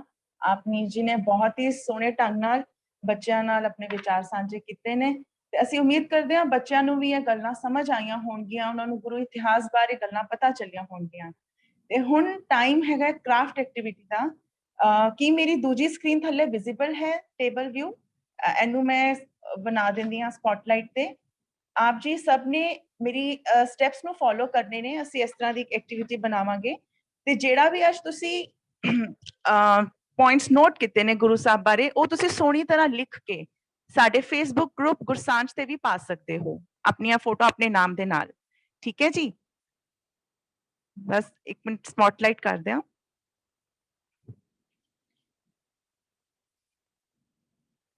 मैं उम्मीद करती हाँ सब बच्चों को अपना क्राफ्ट का मटीरियल रेडी है, जिदे वास्ते मैं single line sheet, A3 paper ते कुछ ऑरिगेमी शीट्स बनाइया सी। जे किसी को कोई भी समान नहीं है तो कोई गल नहीं, तुसी हुणे स्टेप्स करने सीख लो ते बाद विच तुसी अपने समान लाल बना सकते हो।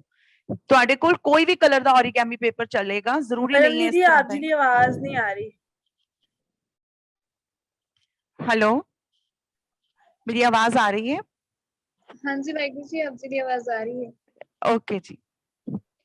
ਤੇ ਹੁਣ ਸਭ ਤੋਂ ਪਹਿਲਾਂ ਅਸੀਂ ਕੀ ਕਰਨਾ ਹੈ, A3 ਪੇਪਰ ਲੈਣਾ ਹੈ ਜੋ ਕਿ ਥੱਲੇ ਬੇਸ ਤੇ ਲਗਾਵਾਂਗੇ ਬੈਕਗ੍ਰਾਉਂਡ ਤੇ। A3 ਸਭ ਤੋਂ ਵੱਡਾ ਪੇਪਰ ਹੁੰਦਾ ਹੈ, ਕੋਈ ਵੀ ਕਲਰ ਲੈ ਸਕਦੇ ਹੋ, ਲਾਈਟ ਐਂਡ ਬ੍ਰਾਈਟ ਲੋ। ਮੈਂ ਥੋੜਾ ਕੇਸਰੀ ਰੰਗ ਚੁਣਿਆ ਹੈ ਕਿਉਂਕਿ ਅਸੀਂ ਗੁਰੂ ਸਾਹਿਬਾਨਾਂ ਦੀ ਗੱਲ ਕਰ ਰਹੇ ਹਾਂ। ਇਹ ਸਾਡਾ ਕੇਸਰੀ ਰੰਗ ਸਾਡਾ ਖਾਸ ਰੰਗ ਹੈ। ਤੇ उसके ऊपर तुसी A4 साइज दी सिंगल लाइन कॉपी, जे बच्चे सिंगल लाइन नहीं यूज करते ते 4 लाइन कॉपी या जेड़ी भी कॉपी ते तुसी लिखदे हो ओ वाली एक शीट इस तरह सेंटर विच पेस्ट करनी है। इन्नी गल समझ आई जी? वड्डी शीट दे ऊपर जेड़ी कॉपी दी शीट है वो पेस्ट कर लो। चैट बॉक्स विच लिख दियो अगर मेरी इन्नी गल समझ आ गई है ते मैं अगे वधा। वेरी नाइस, कुछ बच्चे मैनू दिखा भी रहे ने नाल नाल। हाँ जी, ओके गुड। ते हुण असीं अगे वधदे हां। पेस्टिंग करांगे, उस सुकण वास्ते उहनूं रख दिओ साइड ते, ठीक है जी। हुण असीं लेना है स्क्वेयर पेपर। हुण कई बच्चे कहणगे मैम साडे कोल स्क्वेयर शीट नहीं है, ते असीं स्क्वेयर पेपर भी बना सकते हां। सबनूं स्क्वेयर करना आंदा रेक्टेंगल तो?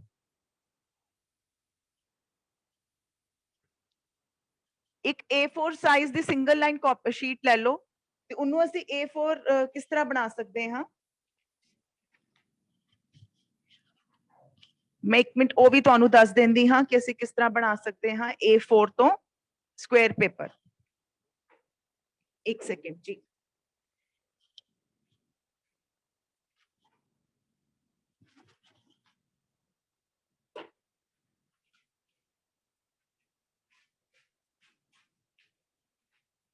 ਇਹ ਸਾਡੇ ਕੋਲ ਇੱਕ ਰੈਕਟੈਂਗਲ ਸ਼ੀਟ ਹੈਗੀ ਹੈ। ਇਹਨੂੰ ਅਸੀਂ ਹੁਣ ਸਕੁਅਰ ਕਿਵੇਂ ਬਣਾ ਸਕਦੇ ਹਾਂ? ਇੱਕ ਕਾਰਨਰ ਤੋਂ ਦੂਜੇ ਕਾਰਨਰ ਤੇ ਇਸ ਤਰ੍ਹਾਂ ਅਸੀਂ ਇਹਨੂੰ ਮਿਲਾਣਾ ਹੈ, ਇਸ ਤਰ੍ਹਾਂ ਐਂਡ ਤੱਕ ਜਿੱਥੇ ਤੱਕ ਇਹ ਕਾਰਨਰ ਆਏਗਾ। ਠੀਕ ਹੈ ਜੀ, ਇਸ ਤਰ੍ਹਾਂ ਇਹ ਇੱਕ ਫੋਲਡ ਮਿਲਾ ਰਹੇ ਹਾਂ। ਠੀਕ ਹੈ ਜੀ, ਤੇ ਇਹ ਜਿਹੜਾ ਐਡੀਸ਼ਨਲ ਪੇਪਰ ਫालतू ਪੇਪਰ ਬਚ ਗਿਆ ਹੈ ਇਹਨੂੰ ਅਸੀਂ ਇੱਥੋਂ ਦੀ ਕੱਟ ਕਰ ਦਾਂਗੇ ਸੀਜ਼ਰਸ ਨਾਲ ਜਾਂ ਸ਼ਾਰਪ ਇਸ ਤਰ੍ਹਾਂ ਫੋਲਡ ਬਣਾ ਕੇ। ਤੇ ਜਦ ਅਸੀਂ ਹੁਣ ਦੇਖਾਂਗੇ ਔਰ ਇਹ ਪੇਪਰ ਖੋਲਾਂਗੇ ਤੇ ਇਹ ਸਾਡੀ ਇੱਕ ਸਕੁਅਰ ਸ਼ੀਟ ਹੋ ਜਾਏਗੀ। ਇੰਨੀ ਗੱਲ ਸਮਝ ਆ ਗਈ ਸਭ ਨੂੰ ਕਿ ਕਿਸ ਤਰ੍ਹਾਂ ਮੈਂ ਇੱਕ ਰੈਕਟੈਂਗਲ ਪੇਪਰ ਨੂੰ ਸਕੁਅਰ ਬਣਾਤਾ। ਪਰ ਜਿਨ੍ਹਾਂ ਕੋਲ ਸਕੁਅਰ ਸ਼ੀਟ ਹੈ ਅਸੀਂ ਹੁਣ ਉੱਥੋਂ ਦੀ ਕੰਮ ਸ਼ੁਰੂ ਕਰ ਸਕਦੇ ਹਾਂ। ਹੁਣ ਤੁਸੀਂ ਮੇਰੇ ਸਟੈਪਸ ਧਿਆਨ ਨਾਲ ਦੇਖਣਾ। ਮੈਂ ਹਰ ਸਟੈਪ ਨੂੰ ਸਲੋਲੀ 2 ਵਾਰੀ ਕਰਾਂਗੀ। ਇਨ ਕੇਸ ਕੋਈ ਪ੍ਰੋਬਲਮ ਹੋਏਗੀ ਤੇ ਅਸੀਂ ਫਿਰ ਰਿਪੀਟ ਕਰ ਲਾਂਗੇ। ਠੀਕ ਹੈ ਜੀ, ਇਹ ਸਕੁਅਰ ਪੇਪਰ ਨੂੰ ਇੱਕ ਫੋਲਡ ਅੱਧਾ ਫੋਲਡ ਕੀਤਾ ਪਹਿਲੇ,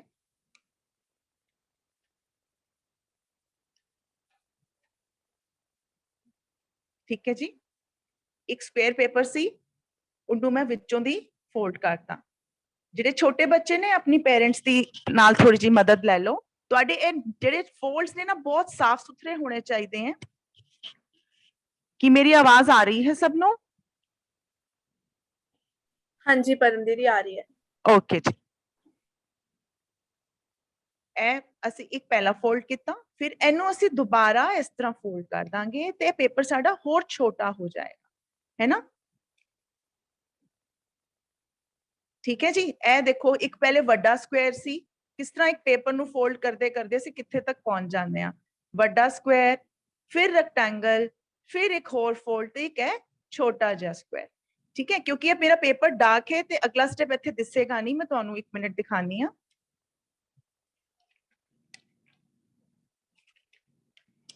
ਤੇ ਅੱਜ ਦੀ ਇਸ ਸੈਸ਼ਨ ਤੋਂ ਸਾਨੂੰ ਕਿੰਨਾ ਕੁਝ ਸਿੱਖਣ ਨੂੰ ਮਿਲ ਰਿਹਾ ਹੈ ਕਿ ਅਸੀਂ ਲੋਕ ਆਪਣੇ ਕਰਮਾਂ ਤੋਂ ਵੱਡੇ ਹੁੰਦੇ ਆ ਔਰ ਸਾਡਾ ਕੋਲ ਇੰਨਾ ਮਤਲਬ ਗੁਰਮਤ ਗਿਆਨ ਹੈ ਜਿਹਨੂੰ ਅਸੀਂ ਆਪਣੀ ਜ਼ਿੰਦਗੀ ਵਿੱਚ ਲਗਾਈਏ ਤੇ ਸਫਲਤਾ ਸਾਡੇ ਮਤਲਬ ਕਿੰਨਾ ਸਾਨੂੰ ਚੜ੍ਹਦੀ ਕਲਾ ਮਿਲੇ, ਕਿੰਨਾ ਸਾਡੇ ਕੋਲ ਗਹਿਰਾ ਹਰ ਚੀਜ਼ ਦਾ ਗਿਆਨ ਹੈ ਨਾ? ਤੇ ਬਸ ਜ਼ਰੂਰਤ ਹੈ ਉਹਨੂੰ ਪੜਨ ਦੀ, ਵਿਚਾਰਨ ਦੀ। ਤੇ ਇਹ ਹੁਣ ਦੇਖੋ, ਇਹ ਇਸ ਸਕੁਅਰ ਨੂੰ ਇੱਕ ਵਾਰੀ ਹੋਰ ਫੋਲਡ ਕਰਾਂਗੀ ਤੇ ਇਹ ਟ੍ਰਾਇੰਗਲ ਬਣ ਜਾਏ। ਇਹ ਗੱਲ ਸਮਝ ਆਈ? ਲਾਸਟ ਸਟੈਪ ਸਭ ਨੂੰ ਸਮਝ ਆਇਆ? ਇਹ ਸਾਡੇ ਕੋਲ ਇੱਕ ਛੋਟਾ ਜਿਹਾ ਸਕੁਅਰ ਸੀਗਾ ਤੇ ਮੈਂ ਫਿਰ ਉਸ ਸਕੁਅਰ ਨੂੰ ਸੈਂਟਰ ਵਿੱਚੋਂ ਇਸ ਤਰ੍ਹਾਂ ਫੋਲਡ ਕਰਤਾ ਤੇ ਇਹ ਮੇਰਾ ਇੱਕ ਛੋਟਾ ਜਿਹਾ ਟ੍ਰਾਇੰਗਲ ਬਣ। ਇੰਨਾ ਸਟੈਪ ਸਮਝ ਆ ਗਿਆ ਜੀ? ਅੱਗੇ ਵਧੀਏ। ਹੁਣ ਕਿਸੇ ਪੈਨਸਿਲ ਦੀ ਮਦਦ ਨਾਲ ਮੈਂ ਇੱਥੇ ਇੱਕ ਨਿਸ਼ਾਨ ਲਗਾਵਾਂਗੀ। ਤੁਸੀਂ ਆਪਣੇ ਕਿਸੇ ਗੋਲ ਚੀਜ਼ ਦੀ ਵੀ ਮਦਦ ਲੈ ਸਕਦੇ ਹੋ। ਇਸ ਤਰ੍ਹਾਂ ਅਸੀਂ ਇੱਕ ਰਾਉਂਡ ਜੀ ਇੱਥੇ ਇੱਕ ਸ਼ੇਪ ਲਗਾਣੀ। ਠੀਕ ਹੈ ਜੀ, ਫਿਰ ਇਸ ਮਾਰਕ ਨੂੰ ਇੱਥੋਂ ਦੀ ਮੈਂ ਕੱਟਦੀ ਜਾਵਾਂਗੀ। ਛੋਟੇ ਬੱਚੇ ਪਲੀਜ਼ ਆਪਣੀ ਪੇਰੈਂਟਸ ਦੀ ਹੈਲਪ ਨਾਲ ਕੈਂਚੀ ਦਾ ਕੰਮ ਕਰਨ ਧਿਆਨ ਨਾਲ। ਹੁਣ ਜਦੋਂ ਮੈਂ ਇਸ ਪੇਪਰ ਨੂੰ ਖੋਲਾਂਗੀ ਤੇ ਇਹ ਕੀ ਮਿਲੇਗਾ ਮੈਨੂੰ? ਇੱਕ ਸੋਹਣਾ ਜਿਹਾ ਫੁੱਲ, है ना? ਵਧੀਆ, ਇੱਕ ਜੈਕਾਰਾ ਹੋ ਜਾਏ, ਬੋਲੇ ਸੋਨੇਹਾਲ, ਸਤਿ ਸ੍ਰੀ ਅਕਾਲ। ਸਤਿ ਸ਼੍ਰੀ ਅਕਾਲ। ਠੀਕ ਹੈ ਜੀ, ਇਹ ਬਣ ਗਿਆ ਸਾਡਾ ਫੁੱਲ। ਤੇ ਤੁਸੀਂ ਦੇਖਿਆ ਕਿਸ ਤਰ੍ਹਾਂ ਇੱਕ ਪੇਪਰ ਨੂੰ ਅਸੀਂ ਫੁੱਲ ਦੀ ਸ਼ੇਪ ਦੇਤੀ। ਇਸੇ ਤਰ੍ਹਾਂ ਤੁਸੀਂ ਅਗਰ ਚਾਹੋ ਤੇ ਇਹ ਫੁੱਲ ਵੱਡੇ ਛੋਟੇ ਵੀ ਕਰ ਸਕਦੇ ਹੋ। ਜਿਵੇਂ ਤੁਸੀਂ ਮੇਰੀ ਇਸ ਸ਼ੀਟ ਤੇ ਦੇਖੋਗੇ, ਇੱਥੇ ਮੈਂ ਸੇਮ ਸਟੈਪਸ ਨਾਲ ਕੁਝ ਫੁੱਲ ਵੱਡੇ ਕੁਝ ਛੋਟੇ ਲਗਾਏ ਨੇ। ਇੱਕ ਵਾਰੀ ਮੈਂ ਸਟੈਪਸ ਦੁਬਾਰਾ ਰਿਪੀਟ ਕਰ ਰਹੀ ਹਾਂ ਜੇ ਕਿਸੇ ਦਾ ਮਿਸ ਹੋ ਗਿਆ ਹੋਏ ਤੇ। ਇਹ ਹੁਣ ਮੈਂ ਛੋਟਾ ਜਿਹਾ ਸਕੁਅਰ ਪੀਸ ਲਿਆ ਹੈ, ਛੋਟਾ ਜਿਹਾ, ਬਿਲਕੁਲ ਛੋਟਾ ਫੁੱਲ ਬਣਾਉਣ ਵਾਸਤੇ। ਫਿਰ ਇਹਨੂੰ ਕੀ ਕਰਨਾ ਹੈ? ਪਹਿਲਾ ਫੋਲਡ।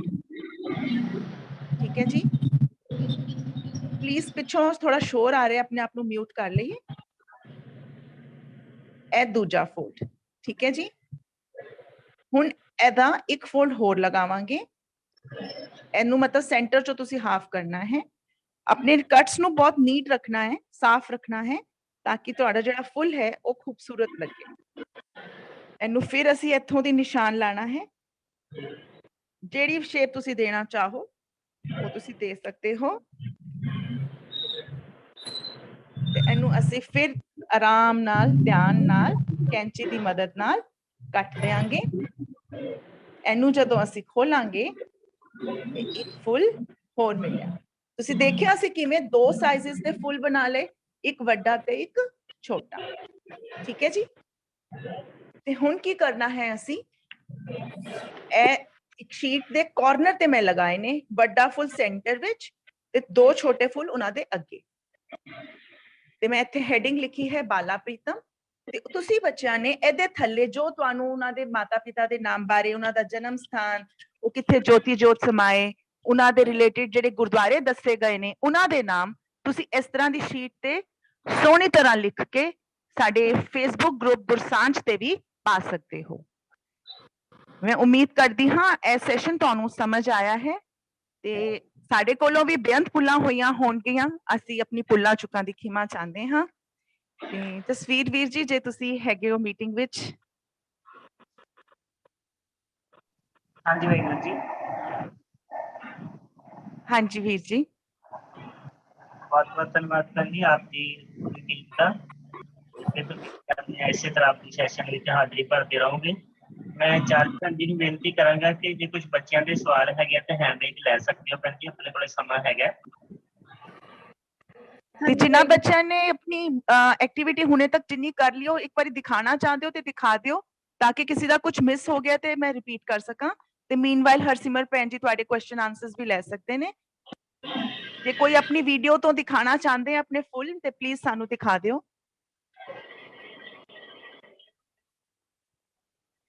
ਬਹੁਤ ਸੋਹਣਾ ਕੰਮ ਬੱਚਿਆਂ ਦਾ ਸਾਹਮਣੇ ਆ ਰਿਹਾ ਹੈ। ਵੀਡੀਓਜ਼ ਪਲੀਜ਼ ਇੱਕ ਵਾਰੀ ਔਨ ਕਰ ਲਓ ਤੇ ਬਹੁਤ ਖੁਸ਼ੀ ਹੋਏਗੀ ਸਾਨੂੰ।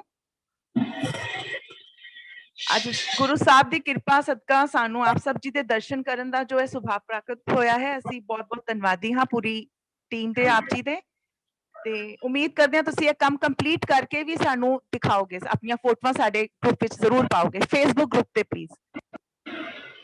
ਫੇਸਬੁੱਕ ਤੇ ਆਪ ਜੀ ਟਾਈਪ ਕਰੋਗੇ ਗੁਰਸਾਂਝ ਗੁਰਮਤ ਗਰੁੱਪ ਤੇ ਉਹਨੂੰ ਜਦੋਂ ਜੁਆਇਨ ਕਰੋਗੇ ਤੇ ਆਪ ਜੀ ਨੂੰ ਥੋੜਾ ਵੇਟ ਕਰਨਾ ਪਏਗਾ ਤਾਂ ਕਿ ਐਡਮਿਨ ਤੁਹਾਡੀ ਪੋਸਟ ਨੂੰ ਅਪਰੂਵ ਕਰ ਸਕੇ। ਤੇ ਤੁਹਾਨੂੰ ਥੋੜਾ ਜਿਹਾ ਉੱਥੇ ਪੇਸ਼ੈਂਸ ਦਿਖਾਣਾ ਪਏਗਾ, ਥੋੜਾ ਸਬਰ ਦਿਖਾਣਾ ਪਏਗਾ। ਜਦੋਂ ਤੁਸੀਂ ਪੋਸਟ ਕਰੋਗੇ ਆਪਣੀ ਪੋਸਟ ਤੁਹਾਨੂੰ ਉਸੇ ਟਾਈਮ ਨਹੀਂ ਦਿਖੇਗੀ, ਥੋੜੇ ਟਾਈਮ ਬਾਅਦ ਦਿਖੇਗੀ ਗਰੁੱਪ ਤੇ। ਇੰਨੀ ਬੇਨਤੀ ਪ੍ਰਵਾਨ ਕਰਨਾ ਜੀ। ਹੁਣ ਕਿਸੇ ਨੇ ਕੋਈ ਸਵਾਲ ਜਵਾਬ ਕੋਈ ਪੁੱਛਨੇ ਹੋਣ ਤੇ ਗਗਨ ਭੈਣ ਜੀ ਵੀ ਇੱਥੇ ਹੈ, ਹਰਸਿਮਰ ਭੈਣ ਜੀ ਵੀ ਇੱਥੇ ਹੈ, ਹਰਵਿੰਦਰ ਮੈਮ ਜੀ ਵੀ ਇੱਥੇ ਨੇ। ਕਿ ਅਸੀਂ ਸਾਰੇ ਇੱਕੋ ਵਾਰੀ ਸਪੌਟਲਾਈਟ ਹੋ ਸਕਦੇ ਹਾਂ ਵੀਰ ਜੀ?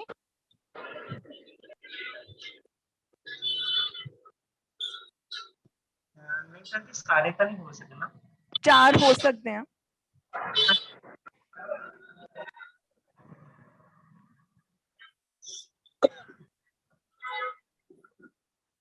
ਐਡ ਪਾਰਟਿਸਿਪੈਂਟ 4 ਹੋ ਸਕਦੇ ਹਾਂ। ਇੱਕ ਸੈਕਿੰਡ।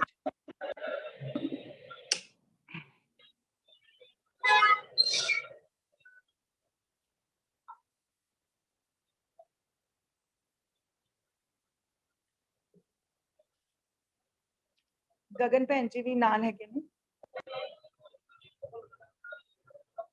ਹਰਸਿਮਰ ਭੈਣ ਜੀ, ਬਸ ਇੱਕ ਹਰਸਿਮਰ ਭੈਣ ਜੀ।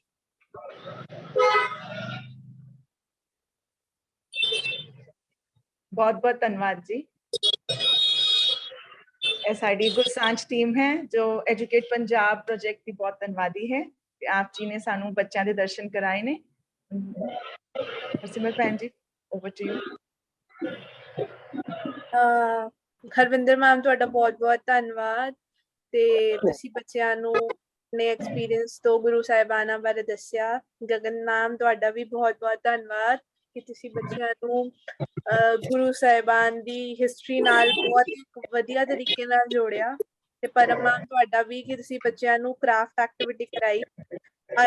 ਮੈਨੂੰ ਬਹੁਤ ਉਮੀਦ ਹੈ ਕਿ ਬੱਚਿਆਂ ਨੂੰ ਸਾਡੇ ਐਫਰਟਸ ਔਰ ਸਾਡੀ ਕੀਤੀ ਹੋਈ ਮਿਹਨਤ ਰੰਗ ਲਾਈ ਹੋਏਗੀ ਤੇ ਬੱਚਿਆਂ ਨੂੰ ਕਾਫੀ ਕੁਝ ਸਿੱਖਣ ਨੂੰ ਮਿਲਿਆ ਹੋਏਗਾ। ਸਾਨੂੰ ਵੀ ਬੱਚਿਆਂ ਤੋਂ ਬਹੁਤ ਕੁਝ ਸਿੱਖਣ ਨੂੰ ਮਿਲਿਆ।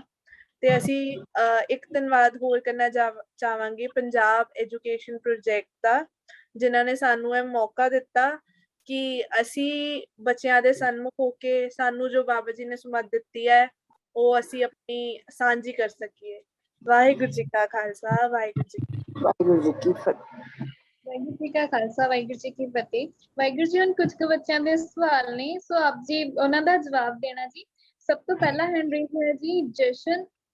ਆਪ ਜੀ ਨੂੰ ਬੇਨਤੀ ਹੈ ਕਿ ਆਪ ਜੀ ਆਪਣੇ ਆਪ ਨੂੰ ਅਨਮਿਊਟ ਕਰਕੇ ਆਪਣਾ ਸਵਾਲ ਪੁੱਛ ਸਕਦੇ ਹੋ।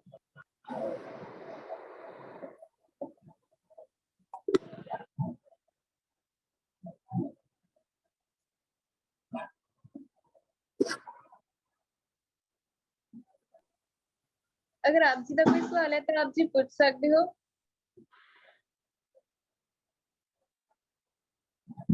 सैमसंग A7, अगर आप जी ने कोई सवाल पूछना होवे तो आप जी कृपा अपने आप को अनम्यूट करो जी।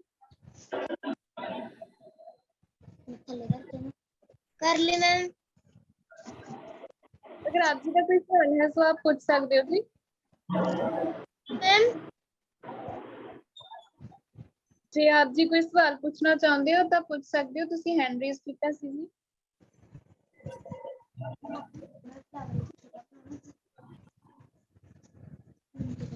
No ma'am. रणवीर सिंह जी, अगर आप जी का कोई सवाल है तो आप जी पूछ सकते हो।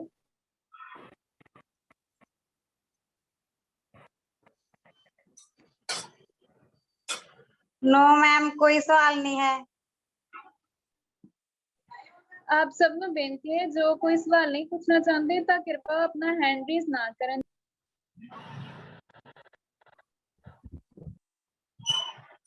ईपीपी नंबर 13309, अगर आप जी का कोई सवाल है तो आप पूछ सकते हो। मैं वाहिगुरू जी का खालसा, वाहिगुरू जी की फतेह जी। वाहिगुरू जी का खालसा, वाहिगुरू जी की फतेह। मैं मेरा कुछ सवाल तो नहीं हैगा जी, पर मैं एक अपना ओपीनियन शेयर करना चाहना जी, कर सकते हैं जी?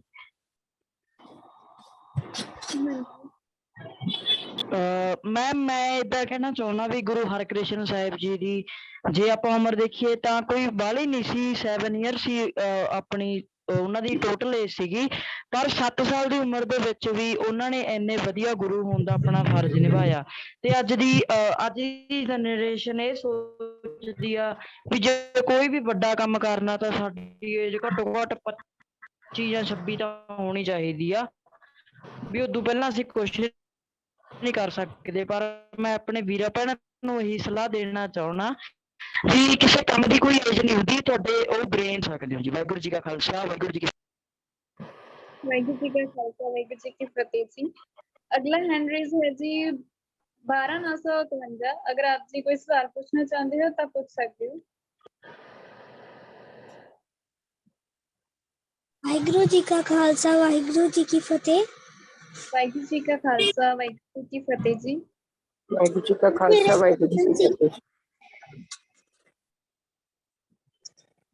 मेरा क्वेश्चन सी। हाँ जी हाँ, गुरुद्वारे के नाम दसे सी गुरु हरकृष्ण साहिब जी ने बाबा गुरुद्वारा बाला साहिब जी तो बाद केड़ा गुरुद्वारा दस्या सी जी? गुरुद्वारा बाला साहिब तो बाद हाँ जी मैं दस्या सी जी गुरुद्वारा पंजोखड़ा साहिब जिहड़ा अंबाला दे नेड़े है, और गुरुद्वारा पातालपुरी साहिब जिहड़ा कीरतपुर साहिब विच है।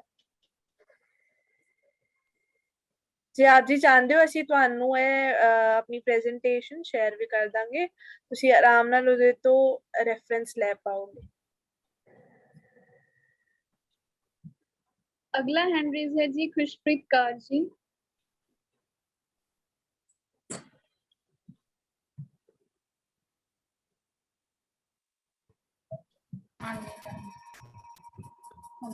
वाहिगुरू जी का खालसा, वाहिगुरू जी की फतेह। वाहिगुरू जी का खालसा, वाहिगुरू जी की फतेह जी। मैम जी तुसी अपने फेसबुक चैनल नंबर दा नेम दसो केड़ा होगा? ਅਸੀਂ ਚैट बॉक्स ਤੇ ਟਾਈਪ ਕਰ ਰਹੇ ਹਾਂ ਜੀ, ਉਹ ਹੈਗਾ ਗੁਰਸਾਨ ਗੁਰਮਤ ग्रुप। अपने फेसबुक आईडी ਤੇ ਜਾ ਕੇ ਆਪ ਟਾਈਪ ਕਰੋਗੇ। दोबारा बता मैम, दोबारा दसियो जी। गुरसांझ गुरमत ग्रुप, GURSANJH,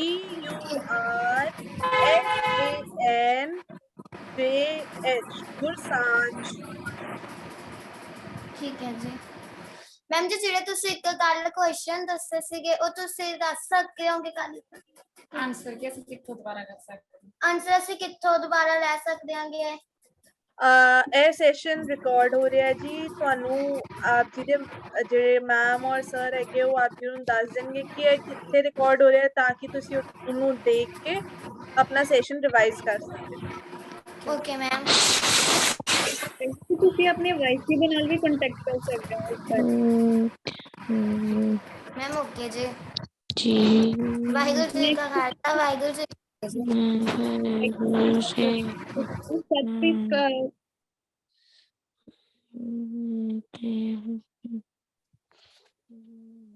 सतप्रीत कौर जी, अगर आप जी का कोई भी सवाल है तो आप जी पूछ सकते।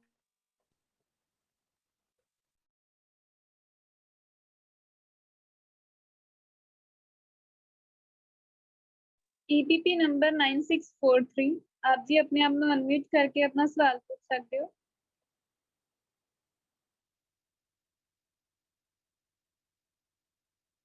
EPP number 964। ਵਾਹਿਗੁਰੂ ਜੀ ਕਾ ਖਾਲਸਾ ਵਾਹਿਗੁਰੂ ਜੀ ਕੀ ਫਤਿਹ। ਵਾਹਿਗੁਰੂ ਜੀ ਕਾ ਖਾਲਸਾ ਵਾਹਿਗੁਰੂ ਜੀ ਕੀ ਫਤਿਹ ਜੀ। ਜੀ ਤੁਸੀਂ ਜੋ ਕਰਾਇਆ ਸਾਨੂੰ ਸਕਰੀਨ ਤੇ ਸ਼ੋ ਹੀ ਨਹੀਂ ਹੋ ਰਿਹਾ ਸੀ। ਵਾਹਿਗੁਰੂ ਜੀ ਤੁਸੀਂ ਸਾਰਾ ਸੈਸ਼ਨ YouTube ਤੇ ਦੇਖ ਸਕਦੇ ਹੋ। ਇਹਦਾ ਲਿੰਕ ਤੁਹਾਨੂੰ ਗੁਰਮਤ ਕੈਂਪ ਦੇ ਵਿੱਚ ਮਿਲ ਜਾਊਗਾ।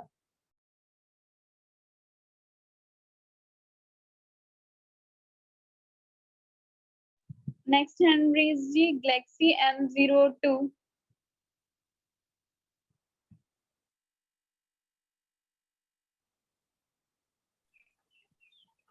ਵਾਹਿਗੁਰੂ ਜੀ ਕਾ ਖਾਲਸਾ ਵਾਹਿਗੁਰੂ ਜੀ ਕੀ ਫਤਿਹ ਜੀ।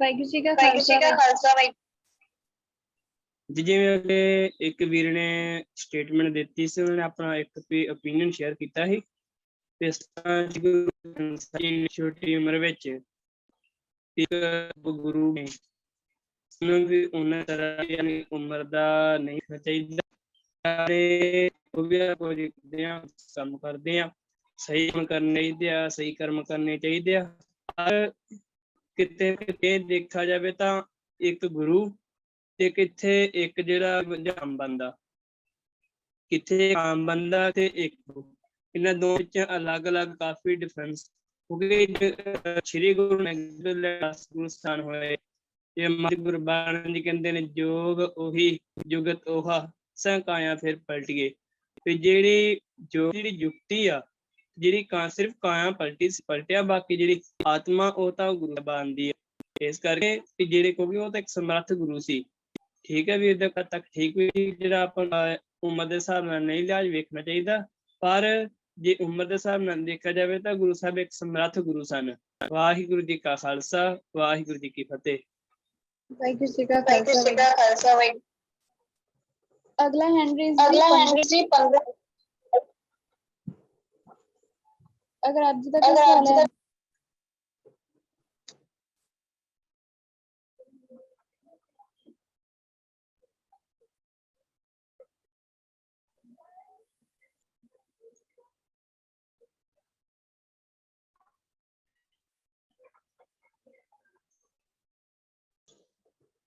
EPP number 15488 Jasmeet.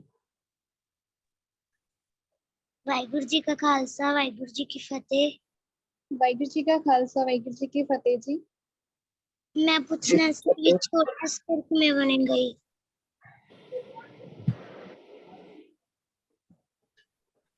ਤੁਸੀਂ ਆਪਣਾ ਸਵਾਲ ਰਿਪੀਟ ਕਰ ਦਿਓ ਜੀ ਇੱਕ ਵਾਰ। ਛੋਟਾ ਸਕਰ ਕਿਵੇਂ ਬਣੂਗਾ ਜੀ?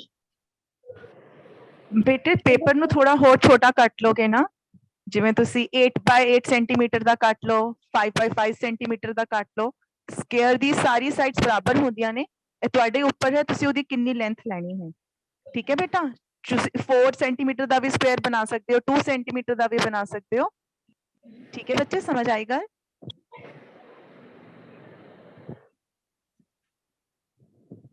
ਅਸੀਂ ਹੁਣ ਅਗਲਾ हैंड रेज देवांगे जी 16549।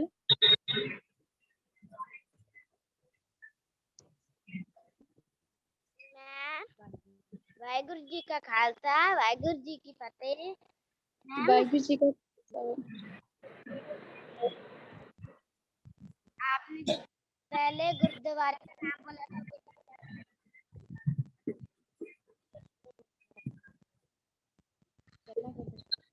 पहला गुरुद्वारा केड़ा सी?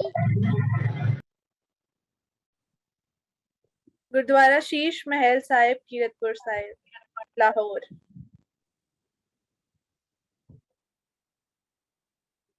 Waheguru ji last hand raise है जी आकाशदीप कौर। वाहिगुरू जी का खालसा वाहिगुरू जी की फतेह। वाहिगुरू जी का खालसा वाहिगुरू जी की फतेह।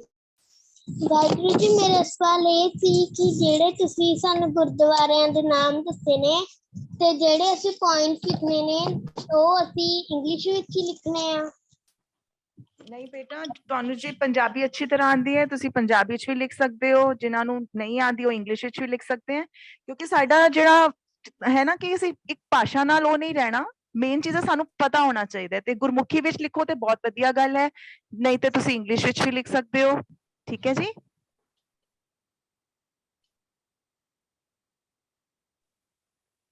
ਵਾਹਿਗੁਰੂ ਜੀ ਆਪ ਸਭ ਦਾ ਅੱਜ ਦੇ ਇਸ ਕੈਂਪ ਦੇ ਵਿੱਚ ਜੁੜਨ ਦੇ ਲਈ ਬਹੁਤ-ਬਹੁਤ ਧੰਨਵਾਦ ਜੀ। ਆਪਨੇ ਬਹੁਤ ਹੀ ਵਧੀਆ ਤਰੀਕੇ ਦੇ ਨਾਲ ਸੈਸ਼ਨ ਅਟੈਂਡ ਕੀਤੇ ਤੇ ਗੁਰੂ ਹਰਕ੍ਰਿਸ਼ਨ ਸਾਹਿਬ ਜੀ ਦੇ ਜੀਵਨ ਬਾਰੇ ਸਾਨੂੰ ਬਹੁਤ ਹੀ ਵਧੀਆ ਜਾਣਕਾਰੀ ਦਿੱਤੀ ਤੇ ਇਸ ਦੇ ਨਾਲ-ਨਾਲ ਕ੍ਰੀਏਟਿਵ ਤਰੀਕੇ ਦੇ ਨਾਲ ਅਸੀਂ ਜੋ ਉਹਨਾਂ ਦੇ ਬਾਰੇ ਜਾਣਕਾਰੀ ਨੋਟ ਵੀ ਕਰ ਸਕਦੇ ਹਾਂ। ਆਪ ਸਭ ਦਾ ਬਹੁਤ-ਬਹੁਤ ਧੰਨਵਾਦ। ਪੂਰੀ ਐਜੂਕੇਟ ਪੰਜਾਬ ਪ੍ਰੋਜੈਕਟ ਦੀ ਟੀਮ ਆਪ ਦਾ ਬਹੁਤ-ਬਹੁਤ ਧੰਨਵਾਦ ਕਰਦੀ ਹੈ ਜੀ। ਹੁਣ ਅੱਜ ਦੇ ਕੈਂਪ ਦੀ ਇੱਥੇ ਹੀ ਸਮਾਪਤੀ ਹੈ ਜੀ। आप जी अपनी अटेंडेंस लगा के लीव कर सकते हो जी। वाहिगुरू जी का खालसा वाहिगुरू जी की फतेह। बहुत धन्यवाद जी। होइयां भुल्लां चूकां दी असीं खिमा मंगदे हां जी। गुरु साहब अग्गों भी सब नूं चढ़दियां कला बख्शण। एक बारी फिर प्रकाश साहिब श्री गुरु हरकृष्ण साहिब जी दे प्रकाश पुरब दियां लख लख बधाइयां। वाहिगुरू जी का खालसा वाहिगुरू जी की फतेह। ਸਾਰੇ ਬੱਚਿਆਂ ਨੂੰ ਇੱਕ ਬੇਨਤੀ ਹੈ ਕਿ ਅਗਲੇ ਸੰਡੇ ਇੱਕ ਸਪੈਸ਼ਲ ਸੈਸ਼ਨ ਹੋ ਰਿਹਾ ਯੂਕੇ ਤੋਂ ਸਟੋਰੀ ਟੈਲਰ ਜਿਹੜੇ ਸਾਡੇ ਨਾਲ ਜੁੜਨਗੇ, ਸੋ ਸਾਰੇ ਬੱਚਿਆਂ ਨੂੰ ਬੇਨਤੀ ਜ਼ਰੂਰ ਜਿਹੜਾ ਸੈਸ਼ਨ ਆ ਉਹ ਅਟੈਂਡ ਕਰਨਾ। ਔਰ 31 ਤਰੀਕ ਨੂੰ ਜਿਹੜਾ ਅਗਲਾ ਸੰਡੇ ਹੈ ਉਸੇ ਦਿਨ ਦੁਪਹਿਰੇ 12:30 ਤੋਂ 1:30 ਵਜੇ ਤੱਕ ਇੱਕ ਸਪੈਸ਼ਲ ਸੈਸ਼ਨ ਹੋ ਰਿਹਾ ਕਰੀਅਰ ਇਨ ਬੈਂਕਿੰਗ ਸੈਸ਼ਨ। ਕਰੀਅਰ ਇਨ ਬੈਂਕਿੰਗ ਸੈਕਟਰ ਯਾਨੀ ਕਿ ਜਿਹੜੇ ਵੀ ਬੱਚੇ ਚਾਹੁੰਦੇ ਨੇ ਕਿ ਉਹ ਬੈਂਕ ਵਿੱਚ ਜੌਬ ਕਰਨਾ ਚਾਹੁੰਦੇ ਨੇ ਜਾਂ ਬੈਂਕਿੰਗ ਸੈਕਟਰ ਦੇ ਵਿੱਚ ਕਿਸੇ ਵੀ ਤਰੀਕੇ ਨਾਲ ਉੱਥੇ ਆਪਣੀ ਸੇਵਾਵਾਂ ਦੇਣਾ ਚਾਹੁੰਦੇ ਨੇ ਤਾਂ ਉਹ ਕਿਸ ਤਰ੍ਹਾਂ ਬੈਂਕ ਨੂੰ ਜੁਆਇਨ ਕਰ ਸਕਦੇ ਨੇ, ਉਹਦੇ ਵਾਸਤੇ ਕਿਹੜੀ ਸਟੱਡੀ ਕਰਨੀ ਪੈਂਦੀ ਹੈ, ਕਿਹੜੇ ਪੇਪਰ ਦੇਣੇ ਪੈਂਦੇ ਹੈ। ਸੋ ਉਹਦਾ ਜਿਹੜਾ ਸਪੈਸ਼ਲ ਸੈਸ਼ਨ ਹੈ ਉਹ ਅਗਲੇ ਐਤਵਾਰ ਦੁਪਹਿਰੇ 12:30 ਤੋਂ 1:30 ਹੋਏਗਾ ਤੇ ਸ਼ਾਮੀ 4 ਤੋਂ 5 ਯੂਕੇ ਤੋਂ ਸਟੋਰੀ ਟੈਲਰ ਆਣਗੇ। ਸੋ ਜ਼ਰੂਰ ਸਾਰਿਆਂ ਨੇ ਸਮੇਂ ਤੇ ਜੁਆਇਨ ਕਰਨਾ ਜੀ। ਵਾਹਿਗੁਰੂ ਜੀ ਕਾ ਖਾਲਸਾ ਵਾਹਿਗੁਰੂ ਜੀ ਕੀ ਫਤਿਹ।